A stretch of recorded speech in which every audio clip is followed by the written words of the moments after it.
the coalition. They say that they want the NASA to be dissolved once and for all. I will tell you more on that, but first of all, let me give it to Doreen to take a look at what's happening on the People Daily. Yes, I'll be taking a look at what is happening on the PD as well as the Standard newspaper. But on the front page of the People's Daily, recovering Pope leads prayers from Rome hospital balcony. I'll be giving details of that in a short while, and actually why he has to lead prayers from the hospital balcony. On the sidebar of the same paper, no trace as hunt for Kangongo enters week 2. You can remember that late last week there was a lady who was shot because of the resemblance that perhaps they had there, but you know, this just gets into week 2 and still there's no trace of the killer cop there. Still on the front page of the same paper, nomination tests for the Big Four, where it just continues to say that it's actually a delicate balancing act as DP Ruto and opposition chiefs Raila, Kalonzo and Mudavadi seek to reward ardent supporters and also ensure democracy prevails in their parties as nominations for key positions beckon ahead of next year's general election, which is just 13 months away. Again, away from matters politics, coming to the same sidebar of the same paper. If you can remember the bill that had been proposed by Aden Duale in regards to sending nudes, it just further on says that this may actually land you in jail for 25 years, and this bill proposed by Garissa Town MP Duale also sets fine of 25 million for that particular offense. So again, that just brings to the fact that I'll be telling you more of that particular article, and you know, perhaps what may actually end up landing you in jail for that kind of offense. Now let's come to matters COVID-19, and again I'll be telling you how Indians are fighting COVID with cow dung. So if you thought it's only AstraZeneca and the Pfizer vaccine, Victor, that can help people fight COVID-19, there's also cow dung, which Indians are using to fight COVID-19. Now let's come to the Standard newspaper. Very quickly on the front page of the same paper, it's 500 million for Uhuru, Raila parties, just the same as how the PD had quite highlighted there, where political parties funding low comes under sharp focus after only Jubilee and Orange Party share millions in state cash, locking out all other smaller parties after they failed to achieve the threshold to unlock support. Again, this just continues to unpacking for us how perhaps 2022 general elections will be looking like, which are the most dominant parties, and perhaps what it means for those parties as we gear on for the next general elections.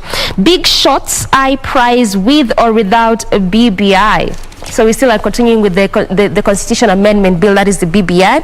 Away from that, still on the same front page of the Standard newspaper, actually this is quite an interesting article because it takes, if I can mention, a bigger chunk of the Standard this morning from page 10 up till page 12, and this in regards to Boniface Mwangi, who says we know the Kenya we want. Just a slight bite from what he's saying there is that some would consider activist Boniface Mwangi noisy and a nuisance. At 38, he is unbridled, full of youthful energy, restless, impatient, and prone to taking uncalculated risks. So the article highlights, you know, what he says from an activist point of view and the kind of Kenya that he wants, and I will tell you more of that in just a short while. All right, and still on the Standard, before I go to the Star newspaper, secrets of Jubilee and ODM power sharing scheme. Okay, now the two outfits are keen to ensure that they're the only key negotiating parties in the proposed broad coalition, and a push for Jubilee and ODM to be designated senior partners in the proposed coalition, with other parties joining through either of the two sides could trigger a feud. ODM is reportedly keen on this arrangement that essentially elevates the two as first among equals in the anticipated broad-based coalition, arguing that, after all, it is President Uhuru Kenyatta and Raila Odinga's 2018 truce being transformed into an alliance. Now, part of the motivation for this move is to narrow the power-sharing bargaining to only the two sides, a case whose proponents say that is made stronger by the realization of the few posts on offer, given the uncertainty around the Building Bridges Initiative quest to expand the executive. So it is a talk that is ongoing right now, and how it's going to pan out is just a matter of wait and see. Now, Ruto answers Uhuru on Hustler campaign. DP says that he helped Mr. Kenyatta to win the presidency twice, and now It's the time to help hustlers. So Deputy President William Ruto yesterday answered President Uhuru Kenyatta, asking him to allow him to work for the hustlers in defense of his campaign slogan that has agitated rivals. Now, days after the president had praised ODM leader Raila Odinga and Wiper's Kalonzo Musyoka for their support of infrastructure development, unlike other unnamed leaders who were only hoodwinking the youth, Dr. Ruto fired back, saying that he had helped Mr. Kenyatta to win the presidency twice, and now it is his time to help the hustlers. So this is it. And let me quote what Dr. William Ruto said. We're looking for the day when we will not be taking thousands or millions of shillings, but when we will take billions to church. That's a good quote there. That's a good quote. It's called politics. It's good called politics. So, and in the game of politics, it's just about how you mudslaying your opponent. That's how you gain your momentum and your ground. So that is politics, and they know how they play this game. All right. So Jubilee UDA clash as police cancel parallel meetings in Kiambaa. That happened yesterday. Jubilee and United Democratic Alliance leaders yesterday engaged in a war of words following the cancellation of a rally and a parallel political meeting in Kiambaa constituency by election, that was by police. UDA claimed that it had initially booked Karuri Primary School grounds for a football tournament to popularize its candidate for the parliamentary seat, Mr. John Wanjiku. But Jubilee too said that it had secured the venue and even erected tents only for their rivals to schedule their campaign event at the same place, prompting authorities to cancel the whole of that activity. Of course, the by-election is just 4 days away. Yeah. On Thursday? Yes. I think this is going to be one of those interesting by-elections, you know, being termed as a Titans race between Jubilee and UDA. Yes. And yes, you've seen the DP trying to really make inroads in most parts of the country. And we saw that also in the western part of the country where there was Matungu by-election and Kabuchai. And at least there was some other different political parties. But on this specific one, it's actually just Jubilee versus UDA. Who will take it? And some people said that it will be so embarrassing for the president to lose because that is his backyard, considered to be his backyard. And UDA has really tried to make inroads. And we cannot ignore that fact. We can't ignore that because any political party is capable of making a win in any constituency. So the president is not asleep, and UDA is also making some inroads, and it's interesting. I mean, they're politicians, and the more you campaign for your candidate, you have to lure. And for William Ruto, it is his time to popularize the UDA party.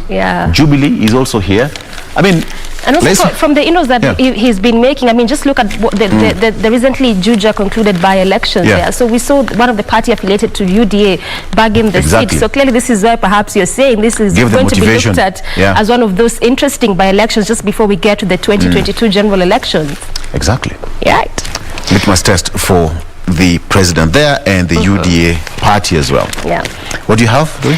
I want to go to that article about how Indians are fighting COVID-19 using cow dung. You can remember that again also sometime if I can mention early mid this year, where there was that what we call the Indian variant, and COVID-19 had really struck that particular country. So just listen to this. With the COVID wreaking havoc all over India, desperate locals in the western state of Gujarat are said to be covering themselves in cow manure and urine, believing it will help prevent infection. The cow is a sacred animal in Hinduism, and coated in cow dung, residents pray to herds of cattle for immunity. Doctors have been urging people to end the practice, saying there is no evidence to support this alternative therapy. They warn that by smearing feces over their bodies, people are at risk of spreading other diseases. I mean, Victor, let me just bring you on into this. Have we gotten to that point where, in as much as yes, COVID is something that we are all battling, as a globe, that we are looking for any alternative measure? Just from this particular article, we understand how cows are important in the Hindu culture. Exactly. So is this a reason as to why they would imagine that feces, because this is like our God, sort of, to speak, it had to save? Well, because now coming down to Africa, I mean, I mean, the way Indians could use this cow dung, I mean the feces and all of that. Coming down back to Africa, we had the notion of the concoction, mixture of ginger, garlic, lemon, and we believed. I think we just have to rely on what science is telling us. People said that you'll get that concoction of ginger, garlic, hot water, honey, and what have you. But science has not proven that it's effective. So. Well, we can gamble with so many options around there, but because coronavirus is tuseme tu ni kichwa ngumu. Imetufikisha hapo yani. Yeah, ni kichwa ngumu. So whichever way you look at it, we'll have to depend on what scientists are telling us. And because it's a new disease. It is. And even most scientists are also struggling even to get that effective vaccine and the overall cure of this virus once and for all. True. It's like a common cold, but it's that stubborn common cold. So stick to science. Leave alone this culture. Stick to science. I mean, even our grandmothers in the village who would use, the traditional herbs. Mkai tu kunarubi msitulete hii kitu. But they used to, those people in the village, our old people in the village, they would use some funny concoction and some, to cure, stomach ache, and all that. So, exactly. So that's what's happening. Let's stick to science, okay? Let's take a look at what's happening on the Star newspaper. Now we have Musalia plays hard to get in Uhuru unity bid. Now Kalonzo's relationship with Raila is thawing. A deal is possible to face DP Ruto. All right. Allies want ANC chief to walk out of NASA, saying that it has outlived its purpose. Mother denies. That is on the front page of the Star newspaper. Musalia plays hard to get in Uhuru unity bid. We have got Kalonzo relationship with Raila's is thawing. A deal is possible to face DP Ruto. That is on the front page of the Star newspaper. Now this is it. Inside Uhuru's strategy to leave a mark in every region. And of course, last week the president was in Ukambani, inspecting some of the development projects, that is in Twake Dam as well as the Konza Techno City there. That is the president's strategy to leave a mark in every region of all the projects that he had started. So let's continue with that. Mother denies suicide theory after receiving daughter's body. Saudi Arabia killing, that's the Saudi Arabia killing. And over the weekend, some of the bodies arrived at the JKIA after, they died they lost their lives in Saudi Arabia, where they went in search of green pastures. Okay. So there's a story here of shock as sad snake visits to mourn friend in Baringo. I will tell you that story, how that happened in Baringo. It's allegedly that the man who died was an expert in catching snakes and, milking their venom. And when the person died, a python appeared from the man's house. So I'll give you more details of that story. Now, Jubilee mobilizes resources in do or die campaigns ahead of Kiambaa by-election that is slated for Thursday. All right. So this is it. Committed suicide in Saudi Arabia? Not our girl. That's according to the family. Kisii University students sought employment to be able to complete her course. Now, Ruth Akiri had many times pictured her first visit to an airport, but once did it occur to her it would be to receive the remains of her daughter. All right, so it's a tough situation there for the families.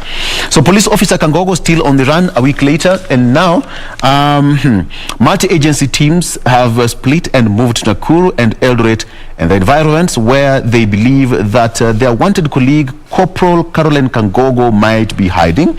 The officers, however, said that there was no sure indication that she is in those places.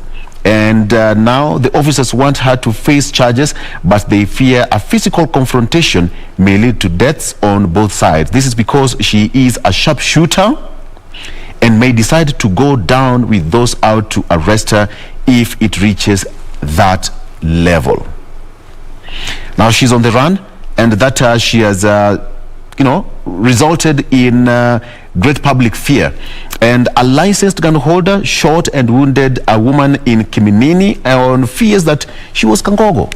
This story has just led to an outcry and an uproar among the citizens, saying that anybody called, Chimutai, the lady was shot and got injured in the abdomen of the weekend, sometimes last week. That's on suspicion that she was, the alleged police officer who is being sought by the authorities.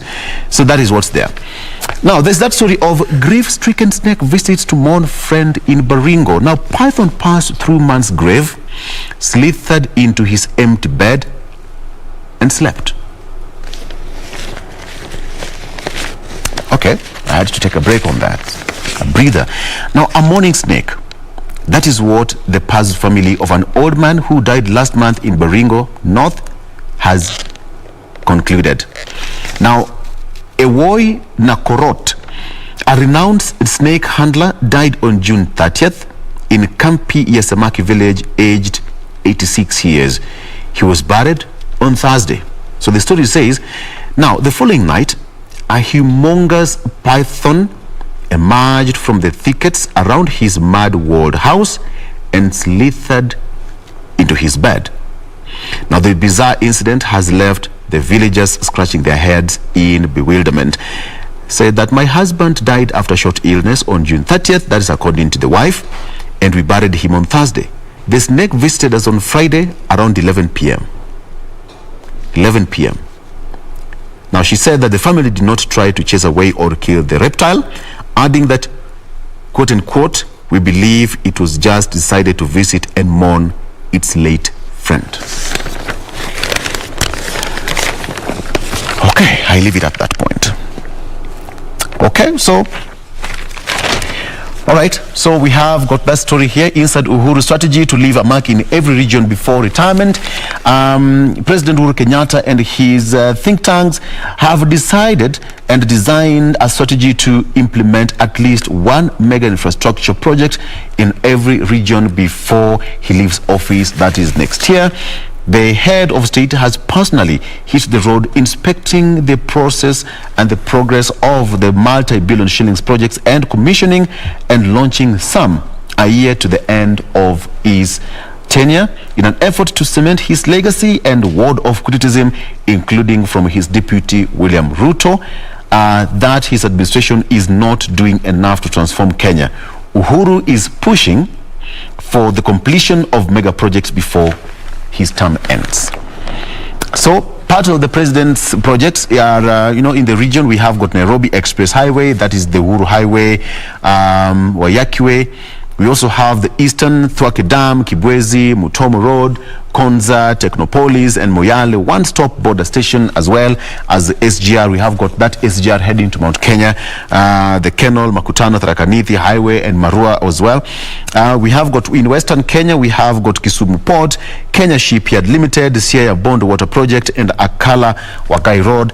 And in Coast Region as well, we have got Lamu Port, Dogo Kundu Bypass, Liwatoni Bridge in Mombasa. And in Northeastern is Isiolo Mandera Road and Merile Marsabit Road. And in Rift Valley, we have construction of Eldoret Town Bypass, Rironi Nakuru, na Mau Summit Dual Carriageway. We have got Kapchoria, Swam, Kitale Road, Naivasha, Njambini Road, as well as upgrading of Lodwa, Lokia, Changamatak Road in northeastern part of Kenya. All right. So let's continue with that. So this is it. Musalia plays hardball in Uhuru Raila Paul deal. Kalonzo's relationship with ODM leader is thawing as and a pact is possible. And of course, last week when President Uhuru Kenyatta was in Ukambani region, we saw Raila Odinga making an announced visit and accompanying President Uhuru Kenyatta to Ukambani to inspect the Thwake Dam as well as the Konza Technopolis, and that did not go well with some politicians. That's according to the analysts, saying that the president went there on his capacity and ODM Raila Odinga get crushed. That's according to some of the politicians allied to Wiper Kalonzo Musyoka, saying that ODM leader Raila Odinga was not invited and he was there as agate crusher at that particular event. So this is it. So the proposed law was introduced in the House for first reading. This is it. And bill to resolve county border disputes revived by senators. I will tell you more on that proposed law, which was introduced in the House for the first reading, slated for Tuesday. That is tomorrow. All right. At that point, I think it's that particular point that we need to take a break, and we'll be right back with more after this. Stay tuned.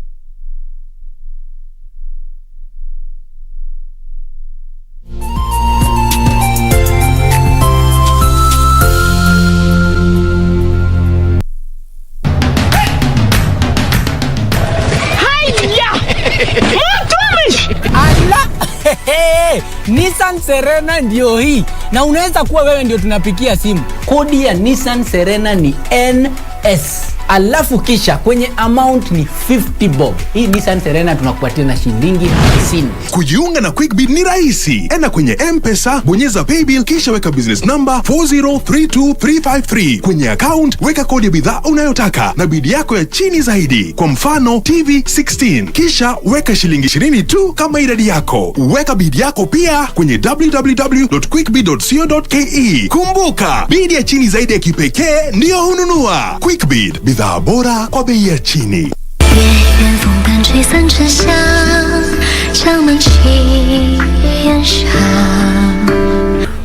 The lush pasture in the north will be the new home for these 10,000 warhorses. The man you want me to get rid of would be Prince Jin, correct? Although he may suspect me somewhat, now our priority is to ease all of his suspicions.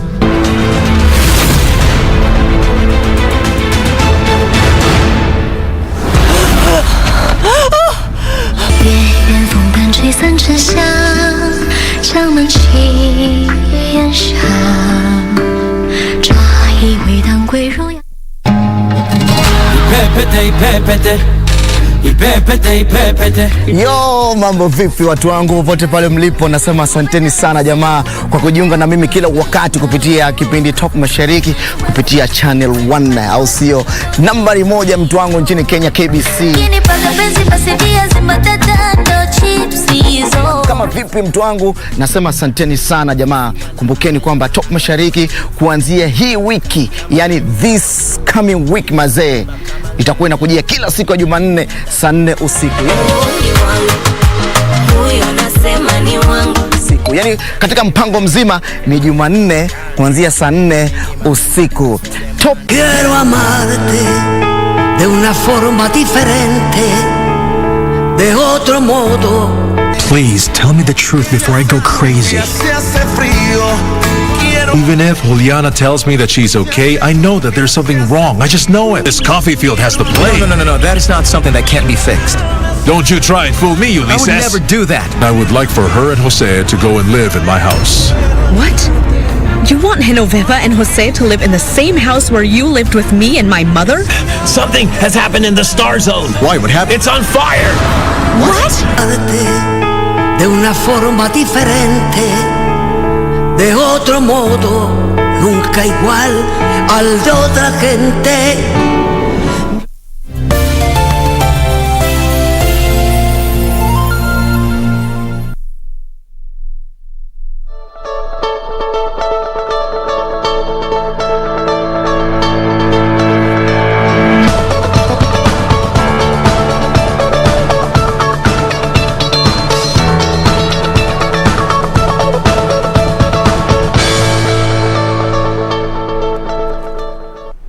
Welcome back to the program. This is Good Morning Kenya. Now, before we embark on our first conversation this morning, time to again check how our roads are looking like in terms of traffic. We're still looking at what is happening around Uhuru Highway, and this is because, like I'd mentioned to you earlier, it's one of those busy highways, given the fact that it branches off two major roundabouts from the University roundabout to Kenyatta Avenue to the Haile Selassie Avenue roundabout, and going all the way up to the Nyayo Stadium roundabout as you head over to Mombasa Road. You can remember that earlier on, at least along in between, this was the Haile Selassie Avenue roundabout to Bunyala roundabout. There was heavy kind of traffic moving at a very slow pace, and on some other parts not moving at all, just at a standstill. So again, just to run you through the difference in colors, because this is what you're about to see, especially in this time of the morning hour, the difference, the cocktail of colors there, from the maroon to the red to the orange there. So where you're seeing the maroon is just a clear indicator of heavy kind of gridlock, not moving at a standstill.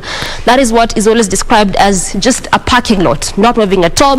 Where you're seeing the red color is a clear indicator of heavy kind of gridlock, moving at a very slow pace, and this is what is being characterized around the Bunyala roundabout. Where you're seeing the orange color is again an indicator of traffic beginning to slightly build up, but at least a manageable kind of traffic there.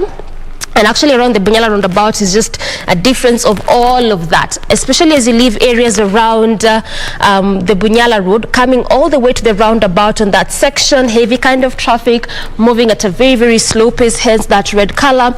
As you branch off from the roundabout, coming through Uhuru Highway, before you get to the Haile Selassie Avenue roundabout, still again, heavy kind of gridlock there, moving at a very slow pace. In fact, on some sections, not moving at all, just at a standstill there. This continues all the way up to the Haile Selassie Avenue roundabout. Again, also one of those busy roundabouts. In fact, major parts along Uhuru Highway have just been closed. This is to necessitate that construction of the expressway. But at least just before you get to the Haile Selassie Avenue roundabout, on that section again, in between Bunyala and the Haile Selassie, just before you get to the roundabout, looks like things are opening up just a bit. So again, it simply means if at all you're coming from areas along Mombasa Road, could be Enterprise, all the way from Embakasi coming to the city center, then again, where you just have to make do with the heavy kind of traffic is specifically around this roundabouts. But at least past the roundabouts, coming through Uhuru Highway, not so bad, moving at a pretty fast pace there. Again, where you get to be the heavy kind of gridlock is also as you near the roundabout. But again, this is the analogy. When you get to major roundabouts, and the reason as to why there's usually heavy kind of traffic around major roundabouts is just simply because roundabouts either branches off to major roads or slip roads. These are roads that join you to either a major road or a major highway. Case in point is this route as you leave the roundabout, the Haile Selassie Avenue roundabout, as you go all the way to the city center, and also as you leave areas around this is areas around Valley Road. If at all you're coming through the lane of Kenyatta, coming to the city center via the Haile Selassie there, that is one of those major roads there. So clearly this is where again why you would see heavy kind of traffic mostly around major roundabouts, simply because of that fact that it either branches off to major roads or slip roads. And this is just how the Bunyala roundabout also clearly looked like in terms of traffic. Just the same also is being witnessed around the Haile Selassie Avenue roundabout. So clearly again heavy kind of traffic there, but past there as you head over to Kenyatta Avenue, not so bad. In fact, it's quite interesting because on that lane that is coming to the city center via Uhuru Highway, as you get to Kenyatta Avenue, moving at a very fast pace, just as you leave the roundabout is where you begin to spot a bit of a traffic, but at least altogether manageable kind of traffic on the other section, which is again one of those interesting things, because on this other lane where it's actually leaving city center, coming as you head over to the estates via the major roundabouts, is where you wouldn't expect to see traffic, but ultimately it's just where there's really heavy kind of traffic moving at a very slow pace. But again, one of the things I can mention is that along this roundabout, or around this roundabout rather, especially in this early morning hour, I can tell you for sure that traffic police are always stationed to try and see how best they can control traffic. So perhaps in the next an hour or so, we expect things to have changed and moving at a very fast pace. But this is how it's looking like in terms of traffic this morning, especially along Uhuru Highway, in between most of these major roundabouts. But just as I'm scrolling through, I'm seeing that things are just changing just a bit, and yes, traffic is still being witnessed there, but at least least it's opening up. So again, a manageable kind of traffic, and this is why we're seeing that orange color. So it just means that this is one of those routes that will just stick around to see how it's be looking like in terms of traffic, to try and see if at all things will change, try and see if at all we'll look at alternative routes, or it will just remain the same as it is when it comes to the heavy kind of traffic being witnessed along Uhuru Highway. All right, thank you, Doreen, for that traffic update. Now, from Net newspaper in the headlines, from traffic, and now let's talk about something that's affecting all of us. Let's talk about real estate, okay?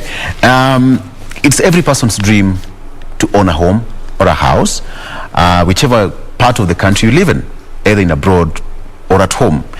But that particular industry has gone, has gained some growth, and at the same time has got some dips at that particular point. So let's talk about real estate briefly and see how it's going and how we should expect that particular industry to grow and how you as a Kenyan can also gain from it. So with me here, I have one lady called Yvonne Ondego, who is a project manager and real estate analyst at the Superior Homes Kenya. Welcome to the show, Yvonne. Thank you, Victor. It's a cold morning in Nairobi. I'm shocked you're not dressed warmly. Why so? I'm dressed just as you are. No. Yeah. I was in a jacket by the time I was coming here, in a jumper. Yeah. Welcome to the show. Thank you. Let's start by asking this question. How is the real estate doing currently? Well, with the onset of COVID, yes. The industry has really struggled. Yeah. But I'd say overall, real estate is one of the best performing sectors of the economy in terms of the asset class offers higher returns as compared to the other financial instruments. So overall, it's been performing well, only that they've been those setbacks because of the pandemic. And when talk of pandemic, what are some of the challenges that you face? People are not taking up some of these facilities that we have around. Well, our real estate sector is backed by cash. Yes. A lot of the people prefer to pay cash either through installments or take up the units in cash. Yeah. So with the pandemic, there's been obviously a strain in cash flows. Guys are not making payments on time. People are forfeiting their units. Yeah, so that's why as you walk around, you'll probably see that uptick doesn't look as good as it usually does. There are a lot of vacant houses. The developers are struggling to make their bank payments. Yeah. Yes, but generally, we can already see other sectors already improving, like the stock market. There have been dips, but there are improvements, and we expect that the real estate industry will recover. Does this really worry you, the trend? Well, I'd say it is a bit worrying, yes. Yeah. But the pandemic affected a lot of most industries really suffered. They affected most industries. Yeah. So it's just something that we have to take in stride. Just make some adjustments, and then we expect recovery. You said a point when anytime you walk around Nairobi, you'd see. In fact, somebody will say that this is the best time for you to start looking for a house hunting, as they put, and they meant a house hunting. What has caused this? COVID-19. Are we seeing a situation that this particular point will, when somebody was paying a rent of, let's say 35,000 shillings, then it will have to take a dip to some point from 35 to 30,000, or maybe to 20-something thousand. Is that what the industry is trying to focus on right now?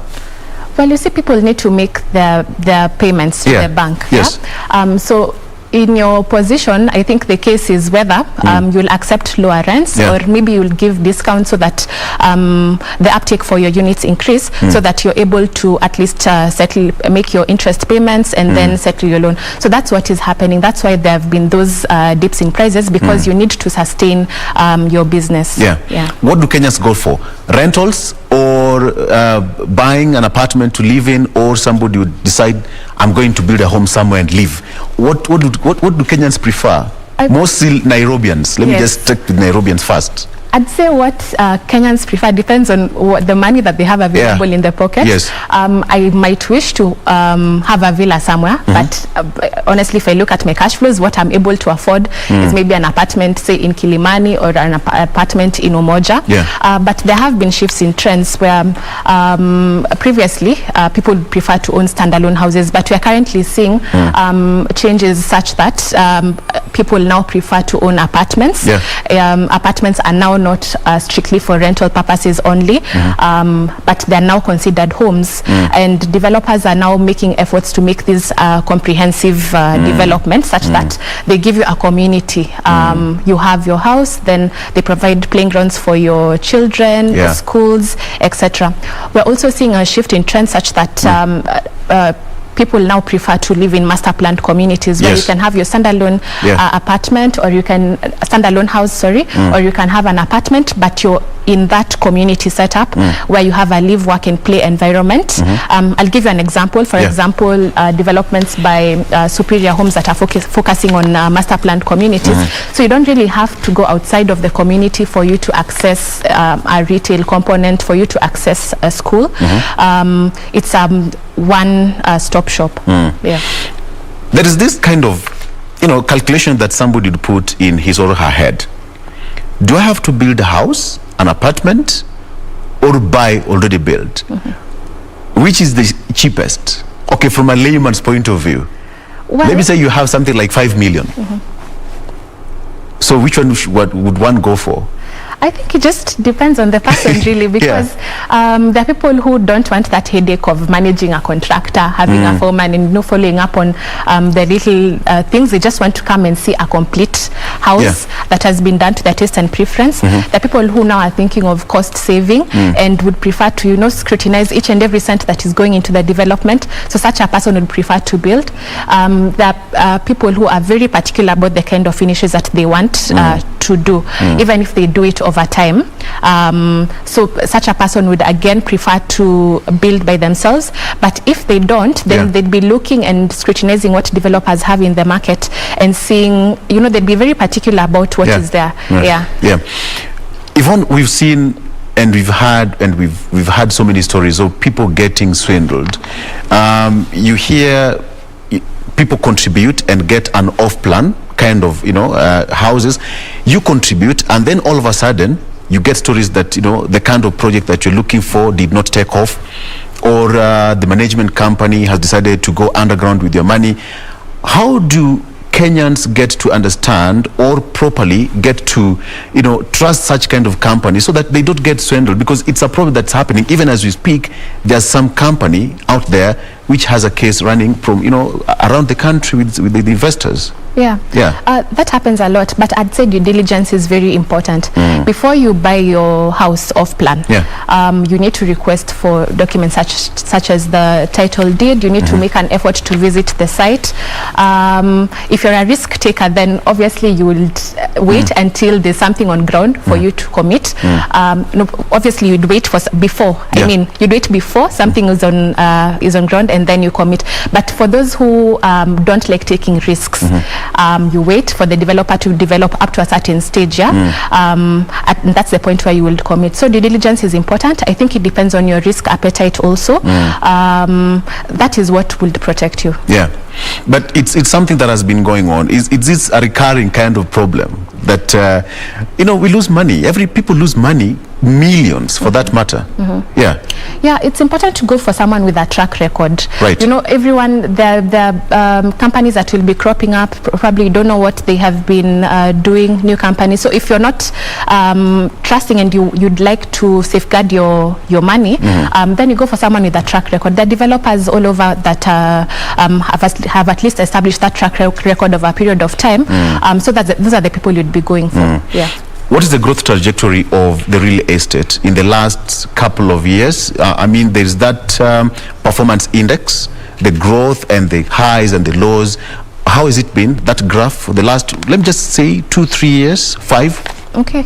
I'd say it was increasing. The trajectory was an upwards projection, but because of the challenges we have discussing, then they've been that dip. But again, we expect the economy to recover and to just see that upwards trend again. And of course, when you talk about the upward trend, there is this particular situation where you expect Kenyans to start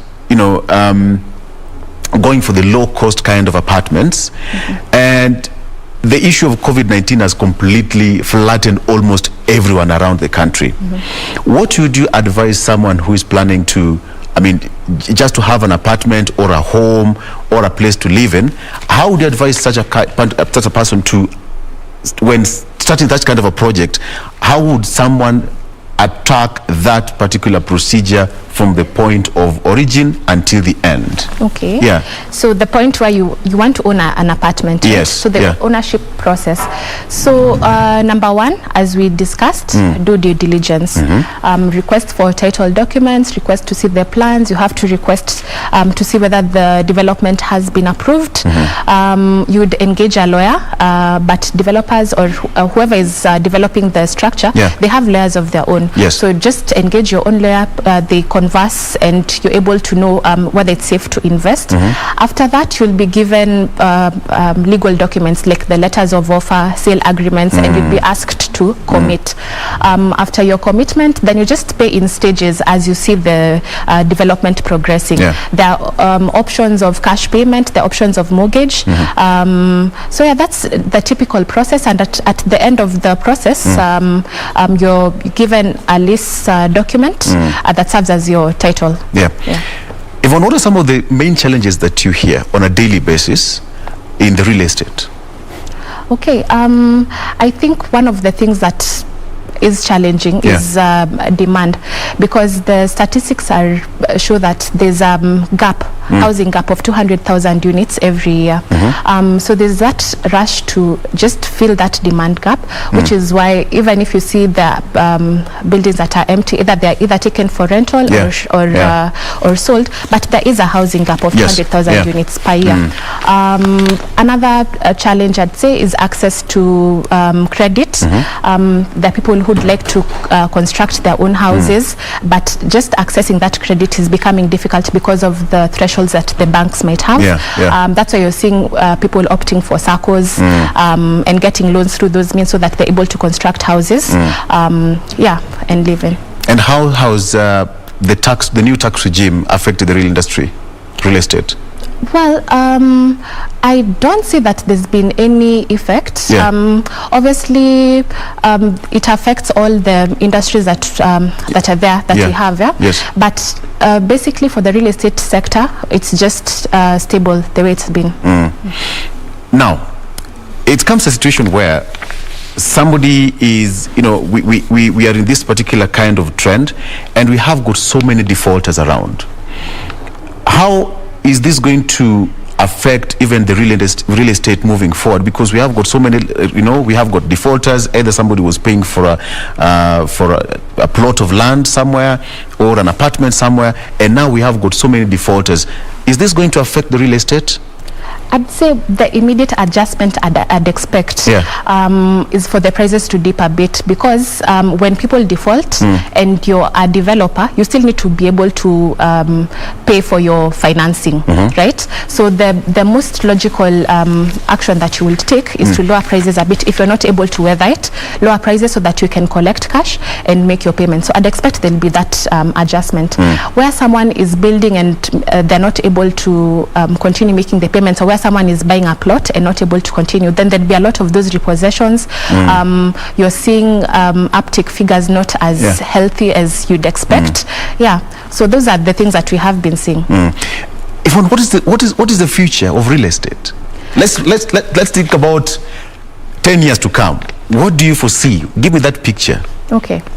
I'd foresee us moving towards more of master planned developments. People are really looking for a community where they can live, because it provides you with security. It regulates still the value of your property. Another advantage would be, as we said, it provides you with a live, work and play environment. So I'd be seeing a shift towards that, whether it's in an apartment setting or whether we just have standalone units, but in that community setup. And there's also a move towards self-built houses. And the focus is towards that. Where somebody just requires, his or her own space. You can have a small garden somewhere. People talk of nataka place pa kuchoma nyama, backyard, and what have you. How has devolution affected or improved real estate? Well, we are yet to see the full impact of how devolution, the advantages of devolution for the real estate sector, because right now we are people are more focused towards the urban nodes, which would be Nairobi, say Kisumu, Mombasa. Nonetheless, there's been a shift from just the town center, and there's been a shift towards the satellite towns. So other than Nairobi, say CBD and the surrounding areas, you're seeing now movements towards Athi River. We're seeing movements towards Kitengela, Syokimau. Those are regions that have been growing at a very fast pace because of that slight shift. And with the improvements in infrastructure, it makes it very easy now for people to move outside of Nairobi. I think also the government has made an effort, though we still expect more in terms of development of areas like Konza Technopolis. Though it's not still operational as of yet, I'd say such moves would help devolution. So, for example, let's just come back to Nairobi a bit, and you've talked of Konza, you talked of Kitengela, people go to Rongai, the outskirts of Nairobi, people go as far as Ruiru and even Thika. What would push someone to go all the way to Konza, to Kitengela, and leave apartment around the Nairobi? We have got Kilimani, we have got Westlands, and what have you. Well, Victor, let's be realistic. Apartments around Nairobi are really expensive. Houses in and around Nairobi are expensive. Starting from around 70,000 and above, right? 70,000 for rent, but purchase price would be like, say, 22 million for an apartment, 19 million, which is really pricey. If you want to stay in Karen, maybe the buying prices would be between 80 million to 120. So you see, a normal mwananchi, even let's just say me myself, I'd be thinking, let me move outside of Nairobi a bit. Land prices out of Nairobi are more affordable, which means then the houses that are 50 by 100, for example, in Kitengela would cost, like, 50, currently, let's say 1.5 to 1.7. You see, and an acre in, say, Ruaka would be costing, say, 100 million. But you see how people are adjusting is by constructing high-rise developments in those areas so that you can maximize. Out of Nairobi, in Kitengela, Athi River areas, Rongai, if you want a standalone house, then that makes sense for you to, that makes sense for the ordinary mwananchi to go and invest there, either through a circle loan or however you want to finance through cash. But it makes sense. It does. But then when you look at the costs at the end of every month, when you pay a rent, probably let's say in Kilimani, Ngong Road, or whichever part of Nairobi you are in, and vis-a-vis the amount of fuel and time you spend from Kitengela all the way from Athi River to Nairobi, aren't they the same, almost at the same time? When you do your mathematics and calculations at the end of the month, your expenditure almost go at the same time. I can see you're trying to justify why you're staying in Kilimani, but why I should live in Kitengela and have, what would people go for? Does it make any sense, really? Well, it does make sense for them because these are people that are looking for a house with their own compound, as you were saying, and maybe those are advantages that the apartment would not provide. And then just technically speaking, for some people, it just does not make sense to pay 70,000 for a house. So they prefer, maybe let me move outside, pay my 30,000, have my compound. I wake up a bit early, say 5, and I don't spend so much time on the road. So there's that give and take, that trade-off. So the closer you are to the city, there are things that are more expensive, there are things that are cheaper for you. But the further away you go, maybe rent now is cheaper, transport becomes more expensive. So it's that trading. What is the outcome right now in terms of uptake? We had certain research which was done showing that the uptake of houses in Kilimani area, when you go to part of Westlands in Nairobi, for example, and its environs, has completely taken a slight dip. What is the situation right now as it is? Well, there has been that reduction in uptake that is driven by the factors that we have discussed. So when you walk around, you're seeing rental units. There are some units that are vacant. You're seeing a developer that has for sale sign, but the uptake is not as high as we'd expect. And some markets are performing that way because there's also excess supply. In areas like Kilimani, say for example, there are very many developments that are coming up, and the prices that we have talked about. So there's demand and supply. So we want houses, but at those prices we cannot afford those houses. areas. So you shift from Kilimani, you go to another area, see whether they have something that you can afford. So there are market segments in other areas. Let's take, for example, Athi River. If the developer has given a good development in terms of the amenities that they're providing, the quality of the house, you can see uptick now starting to increase compared to also what the competitors are offering around. Areas like Ruaka also, for example, areas like Rongai, yes. So some market segments have that oversupply. What is your take on affordable housing project by the government? My take would be that was a good initiative. I would not know the figures in terms of whether the government has gotten the uptick that they anticipated, because there were those legal elements in terms of contributing towards the fund, which they made voluntary. But it is a good effort, because as you said, the demand gap is like 200,000 housing units per year, and everyone wants to own a home. At some point, I'd like to own a home. So that was a good initiative, and I'd expect to see it pick up once people start, seeing people benefiting. Will it bridge that gap of housing deficit? For sure. Yes, and I'm sure the government's plan was driven by those figures, just to try and bridge that deficit. And now, when you talk about the affordable housing, somebody will say that well, the houses are built, but first of all, there is that cadre of people who will first get it. How common mwananchi understand that the real estate can be achieved by, even that person down there, the Juakali person, can also work hard and own a home? How is it possible for one to own a home? Well, I think people will just understand once they see, those initial people benefiting. Right now, it doesn't seem like, there's that skepticism. But once we start seeing the initial beneficiaries, I think there'll be more confidence. And really, the deficit is more towards the lower segment of the market.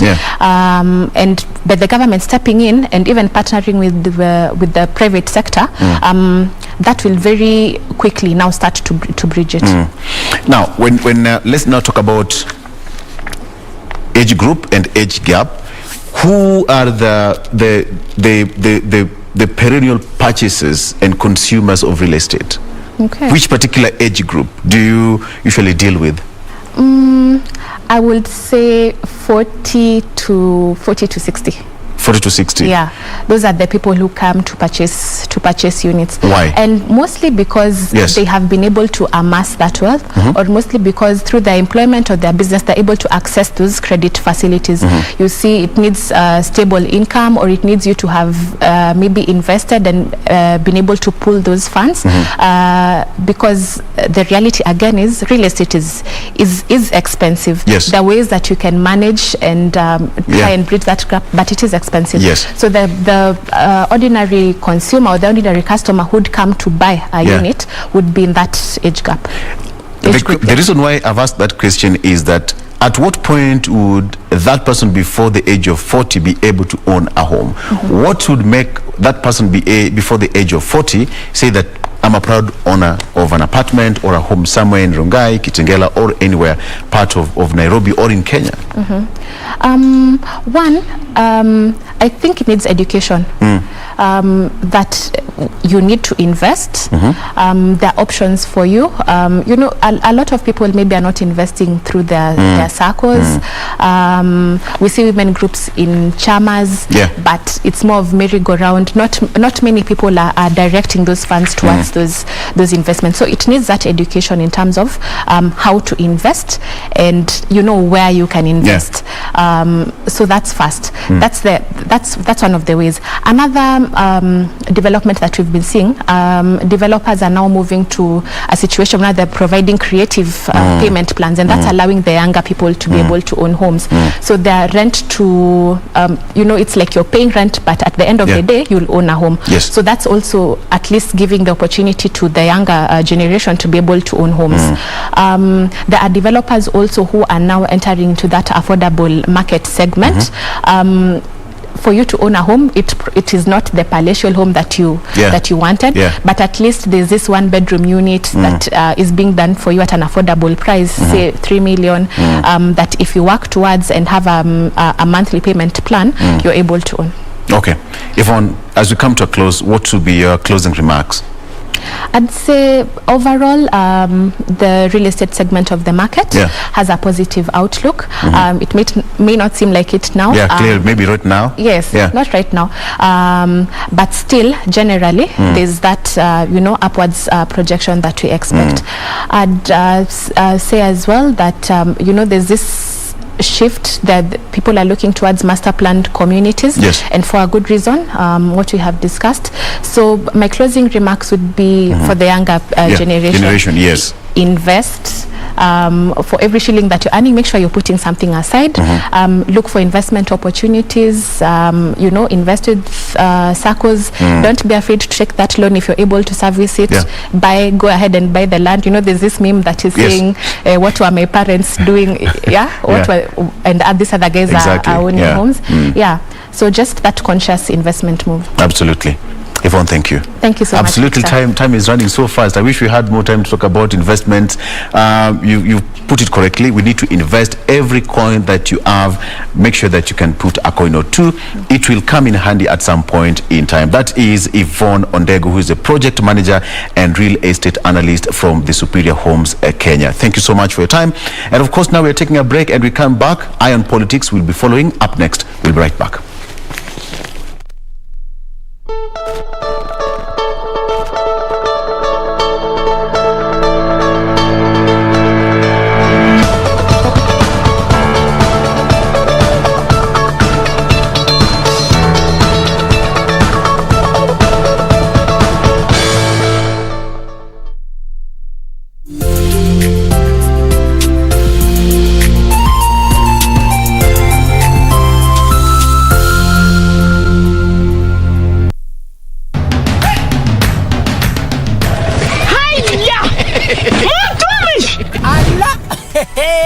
Nissan Serena ndio hii, na unaweza kuwa wewe ndio tunapikia simu. Kodi ya Nissan Serena ni NS, alafu kisha kwenye amount ni 50 bob. Hii Nissan Serena tunakupatia na shilingi 50. Kujiunga na QuickBid ni rahisi. Enda kwenye M-Pesa, bonyeza paybill, kisha weka business number 4032353. Kwenye account weka kodi ya bidhaa unayotaka na bid yako ya chini zaidi, kwa mfano TV 16, kisha weka shilingi 20 tu kama idadi yako. Weka bid yako pia kwenye www.quickbid.co.ke. Kumbuka, bid ya chini zaidi ya kipekee ndio hununua. QuickBid, bidhaa bora kwa bei ya chini.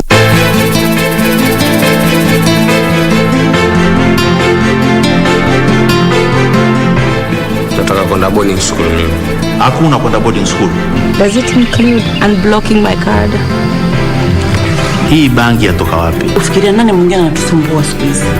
Sasa toka. Baba umefanya. Mimi nafanya nini? Ifani wako ungekubali wewe? Baba niamini mimi najua baada ya hizi kutabaki.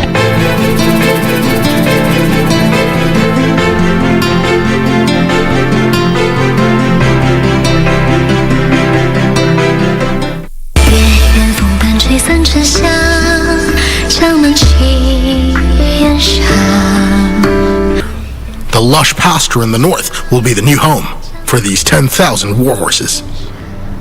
The man you want me to get rid of would be Prince Jin, correct?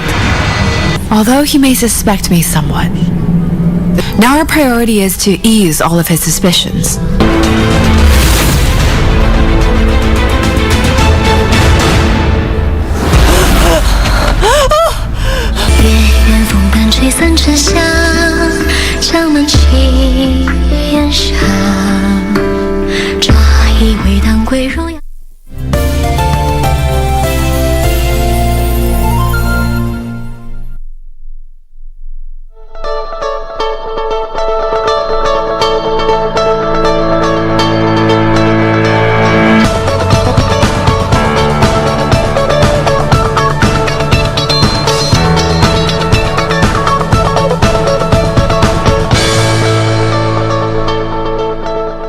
program. This is still Good Morning Kenya. Time for our other traffic link. We're still looking at what is happening along Uhuru Highway, just as I mentioned to you earlier, trying to see if at all things have changed or is the same as how it was earlier on. At least you can remember that in between these two roundabouts, this was the it was the Haile Selassie Avenue roundabout and the Bunyala roundabout. At least things were opening up a bit. That's why we were seeing that orange color. But right now things have changed altogether. Heavy kind of gridlock there being witnessed, specifically as you leave the Haile Selassie Avenue coming through Uhuru Highway before you get to the Bunyala roundabout there. This is why we are seeing that maroon color, which is a clear indicator of that heavy gridlock not moving, just at a standstill, at a parking lot. This is actually what that maroon color indicates or means. On the other side, rather, still the same being witnessed as you leave Bunyala roundabout, still coming through Uhuru Highway just before you get to the Haile Selassie Avenue roundabout. In fact, all through this entire lane, it's not moving, just at a standstill, moving at a very, very slow pace. In fact, on some sections there, and this is again why we are seeing that red color. But slightly before you get to the roundabout, which is the Haile Selassie Avenue, looks like things are opening up just a bit there before you get to the roundabout. And again, that's why we are seeing a bit of that green color, which is a clear indicator of no traffic at all. In fact, moving at a swift pace. And this is again specific to that lane as you come to the city center via Uhuru Highway, just before you get to the Haile Selassie Avenue roundabout there. Again, around the roundabout, still the same situation, heavy kind of gridlock. But also, I told you earlier that this is basically what you would expect to see, specifically around major roundabouts. Key in point is specific just like this one, simply because roundabouts either branches off to major roads, slip roads, or major highways, just like this one.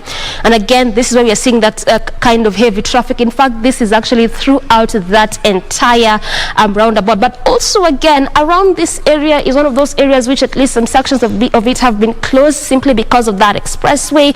So ultimately what we are seeing is basically what you'd expect to see. In addition to that, not forgetting the fact that it's the early morning hour, so it simply means people are either heading off to their workstation, their businesses, so different kind of activities as you come to the city center.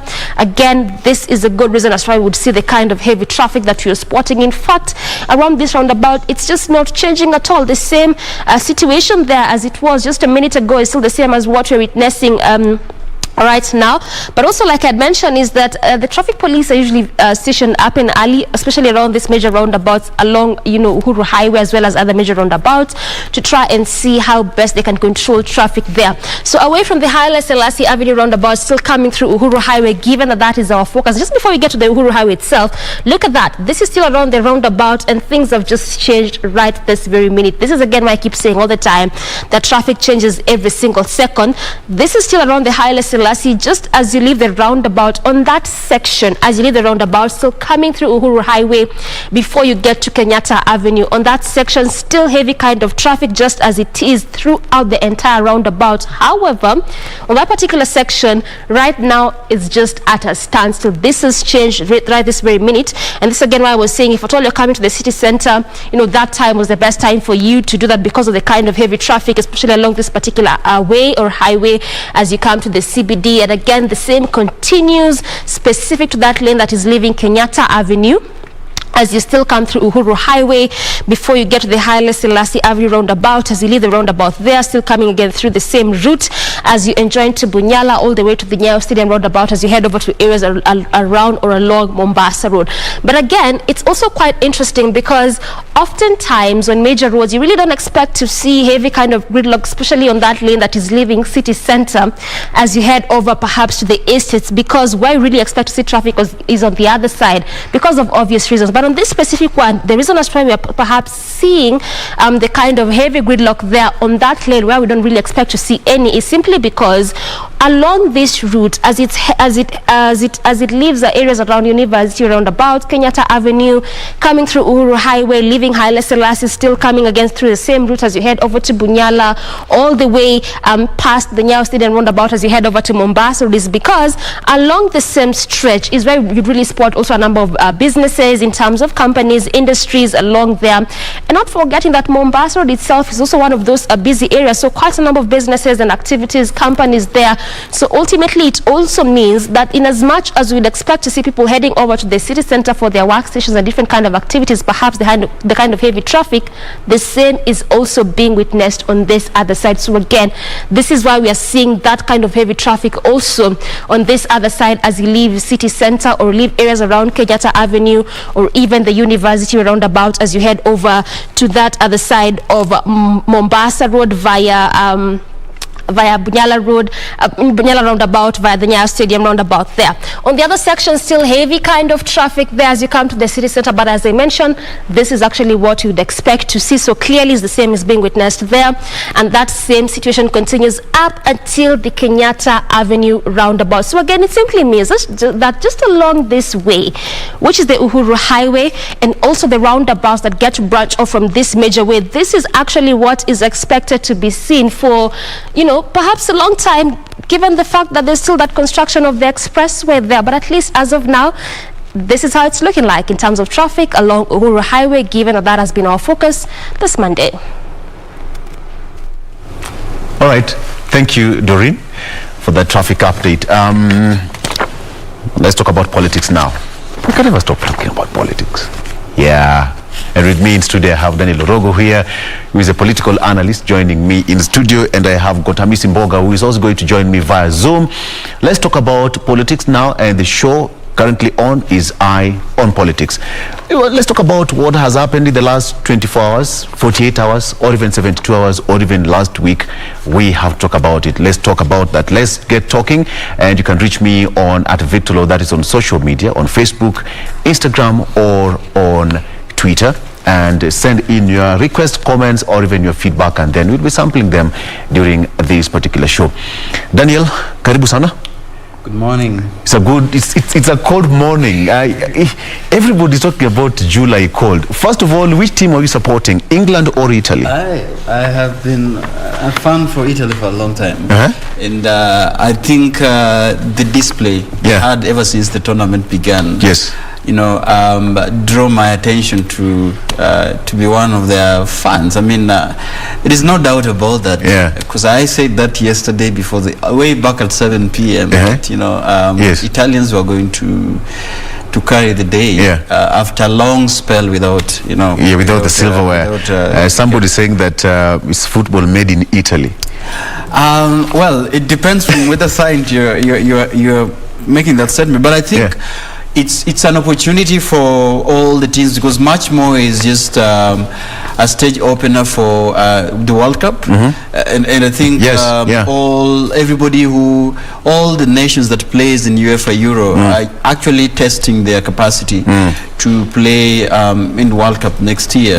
In either way, I think all the teams that represented and participated in the Euros, they're making a statement. Really needs to go back and you know, look at where they need to strengthen as they prepare for the big match. And of course, it's a big of a problem to Italy now that people are going for World Cup and they've lifted that silverware. So it will be hard not to crack for them. It's a good team to watch. But it's also you know, a very, very, very good weekend, because we, after you know some years, we saw a breakthrough through the space exploration. You know, Sir Richard Branson and you know, the whole Virgin Galactic team. You know, yesterday made a breakthrough. And I think it's very important that this generation needs to appreciate you know, the ease at which they see these inventions as they were happening in 1960s and 1970s. You remember Neil Armstrong, and it's a completely changed. You know, I went and, you know, plunged the US flag, and yesterday the British also went and explored the same space. I hear Jeff Bezos is also working on, you know, going to the space, and the rest. So I think it's important that the young generations that are watching this quite inspiration that is going on, especially making statement, you know, that inventions is the way to go. That when you believe, you could actually achieve your dream. I'm looking forward to a nation when Kenyans would also begin, you know, the space exploration, and begin also our astronauts begin to work on research that would make us also make such kind of exploits. That's an inspiration there to the entire nation. because exploring the space, as you all know, it needs some time. All right, so let's get into the discussion today. A lot happened over the weekend, and now we are in a new week, and we expect even a lot more to happen, because even as we head towards that election that is next year, we expect so much to happen, and we'll continue talking about politics each and every day to shape the political landscape of this nation, because the moment we stop talking, I don't think we'll always get it right. Okay, so when you look at this page, maybe you can read it. Let's talk about that headline on the Star. It reads, Musalia plays hard to get in Uhuru's unity bid. And I think there's a sub that Kalonzo's relationship with Raila is towing, and there's a possibility of a deal to face William Ruto. Where do you make of that headline? I think, like we said on in the last set, we had predicted this in substance. Yes. And we say that as all the political players are having discussions and jostling for preparation in 2022. This particular headline we discussed here. Yes, we discussed it here, I think 2 weeks ago. Exactly. And then we say that as you look at the discussions right now, all the bigwigs, and I remember what we said, that everybody must come into a table with a strong and a big bargaining chip. Exactly. And like we say, that each and every political player is going to play hard to get. Not really that they will not be gotten, but because they don't want to go to a negotiating table with a small deal. Yeah. And I think this is what is happening to Musalia. Remember, Musalia is a victim of circumstances. In 2013, what happened? Yeah. When the discussion was going on and he was, touted as a popular candidate by Jubilee Alliance at that time, he also you remember the case about Madimoni. I think you remember that. Exactly. That is the time. Exactly. The Musalia was 90% going to be the flag bearer of Jubilee Alliance in 2013 to run against court, and something happened overnight. Yeah. And he was betrayed, and he went it alone. So I think Musalia is playing a political game that is politics, and I like his philosophy because, like I said, being a victim of circumstances, and he's not only betrayed once. I mean, he's been within these political processes for a long time. Joined politics was relatively young, and understands the political horse trading. So for this one, I think I am agreeing to his suggestion that before he agrees to join any political outfit, it would be important for him to explore all the options. It would be important for him to advance that negotiation table with a deal that would secure him, and his followers, some goodies in the political pact. Remember again, each and every political party, when the stalwarts are having a discussion about their possibility to get into the deal, all their political followers, including their backyard, must also be roped in the discussion. And this is something that always makes discussions very hard, because you can have these principles on the room to agree, but once they go outside, all their followers, all their dogs would want them to play hard. So I think this is important. But it would be very impossible for Musalia to have a ticket with UDA. It's likely possible that they would have a deal with the handshake, political outfit. Is it the best bet? It is, because I think looking at the instances, like I said, before, and of course there is an active case in the Court of Appeal that is pending ruling on August. But if you look at the discussion that is going on in the handshake, and President Uhuru Kenyatta is being purported to be reaching out, to prevailing all the leaders to have a strong political outfit to face the deputy president. And I think it's in the public domain that he's, the leader, the Jubilee Party leader, is warning and throwing a caution on the air that if you do not put your NASA house in order, or if you don't want to call it NASA, but your unity is very critical, because if you do not unite, then that becomes a weakest point for UDA or any other outfit that might come. your unity is very strong. And I said here, Victor, again, and it's good these guys are always listening to us, that there is no political formation that is going to have a one win in 2022. Yes. In the crafting of political alliance, each and every political is looking for outfit. Do not despite that small vote or that fragmented political factions that you think might be small, right? Because it might go for a runoff. Yes. And a runoff, remember, is just plus 1% of the vote. Yes. And that is very critical for each and every player. Yeah. Let me bring in Amisi Boga here briefly. Just let's talk about that. Amisi, good morning and welcome to the program. First of all, we are talking about the Musalia Mudavadi's, saying he's trying to, according to the Star newspaper, Musalia Mudavadi playing hard to get in Uhuru unity bid. What is your take on that, Hamisi? First, thank you very much for inviting me and good morning to all of you.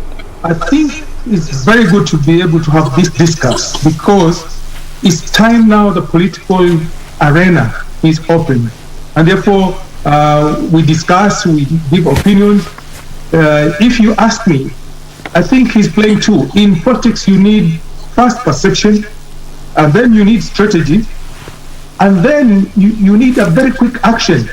Because if you're late a bit, you may find that the chair that you wanted to see somebody has sat. But I think Mheshimiwa Mudavadi is playing a very, very good strategy. He's not saying he's not joining now in his body language, but he wants, maybe in every discussion, you need to know if you're going, what will happen? What are my stakes? I think he's playing that ball so that he's given a way of knowing when I'm there, it will not be like the other time. He has had other times, and we know those other times. So he wants to make sure. And maybe his followers are also asking, don't give in until you know what is your stake in that pie. And therefore, he's playing that one. But I think the only way out, the way I see it, is we have a strong either cooperation or working relationship of these teams. Because if they go it alone, as everybody is saying, William has started long time ago, he'll take the boat. So if you want to compete with that boat of William, you need to have a very strong board and strong people pushing the board.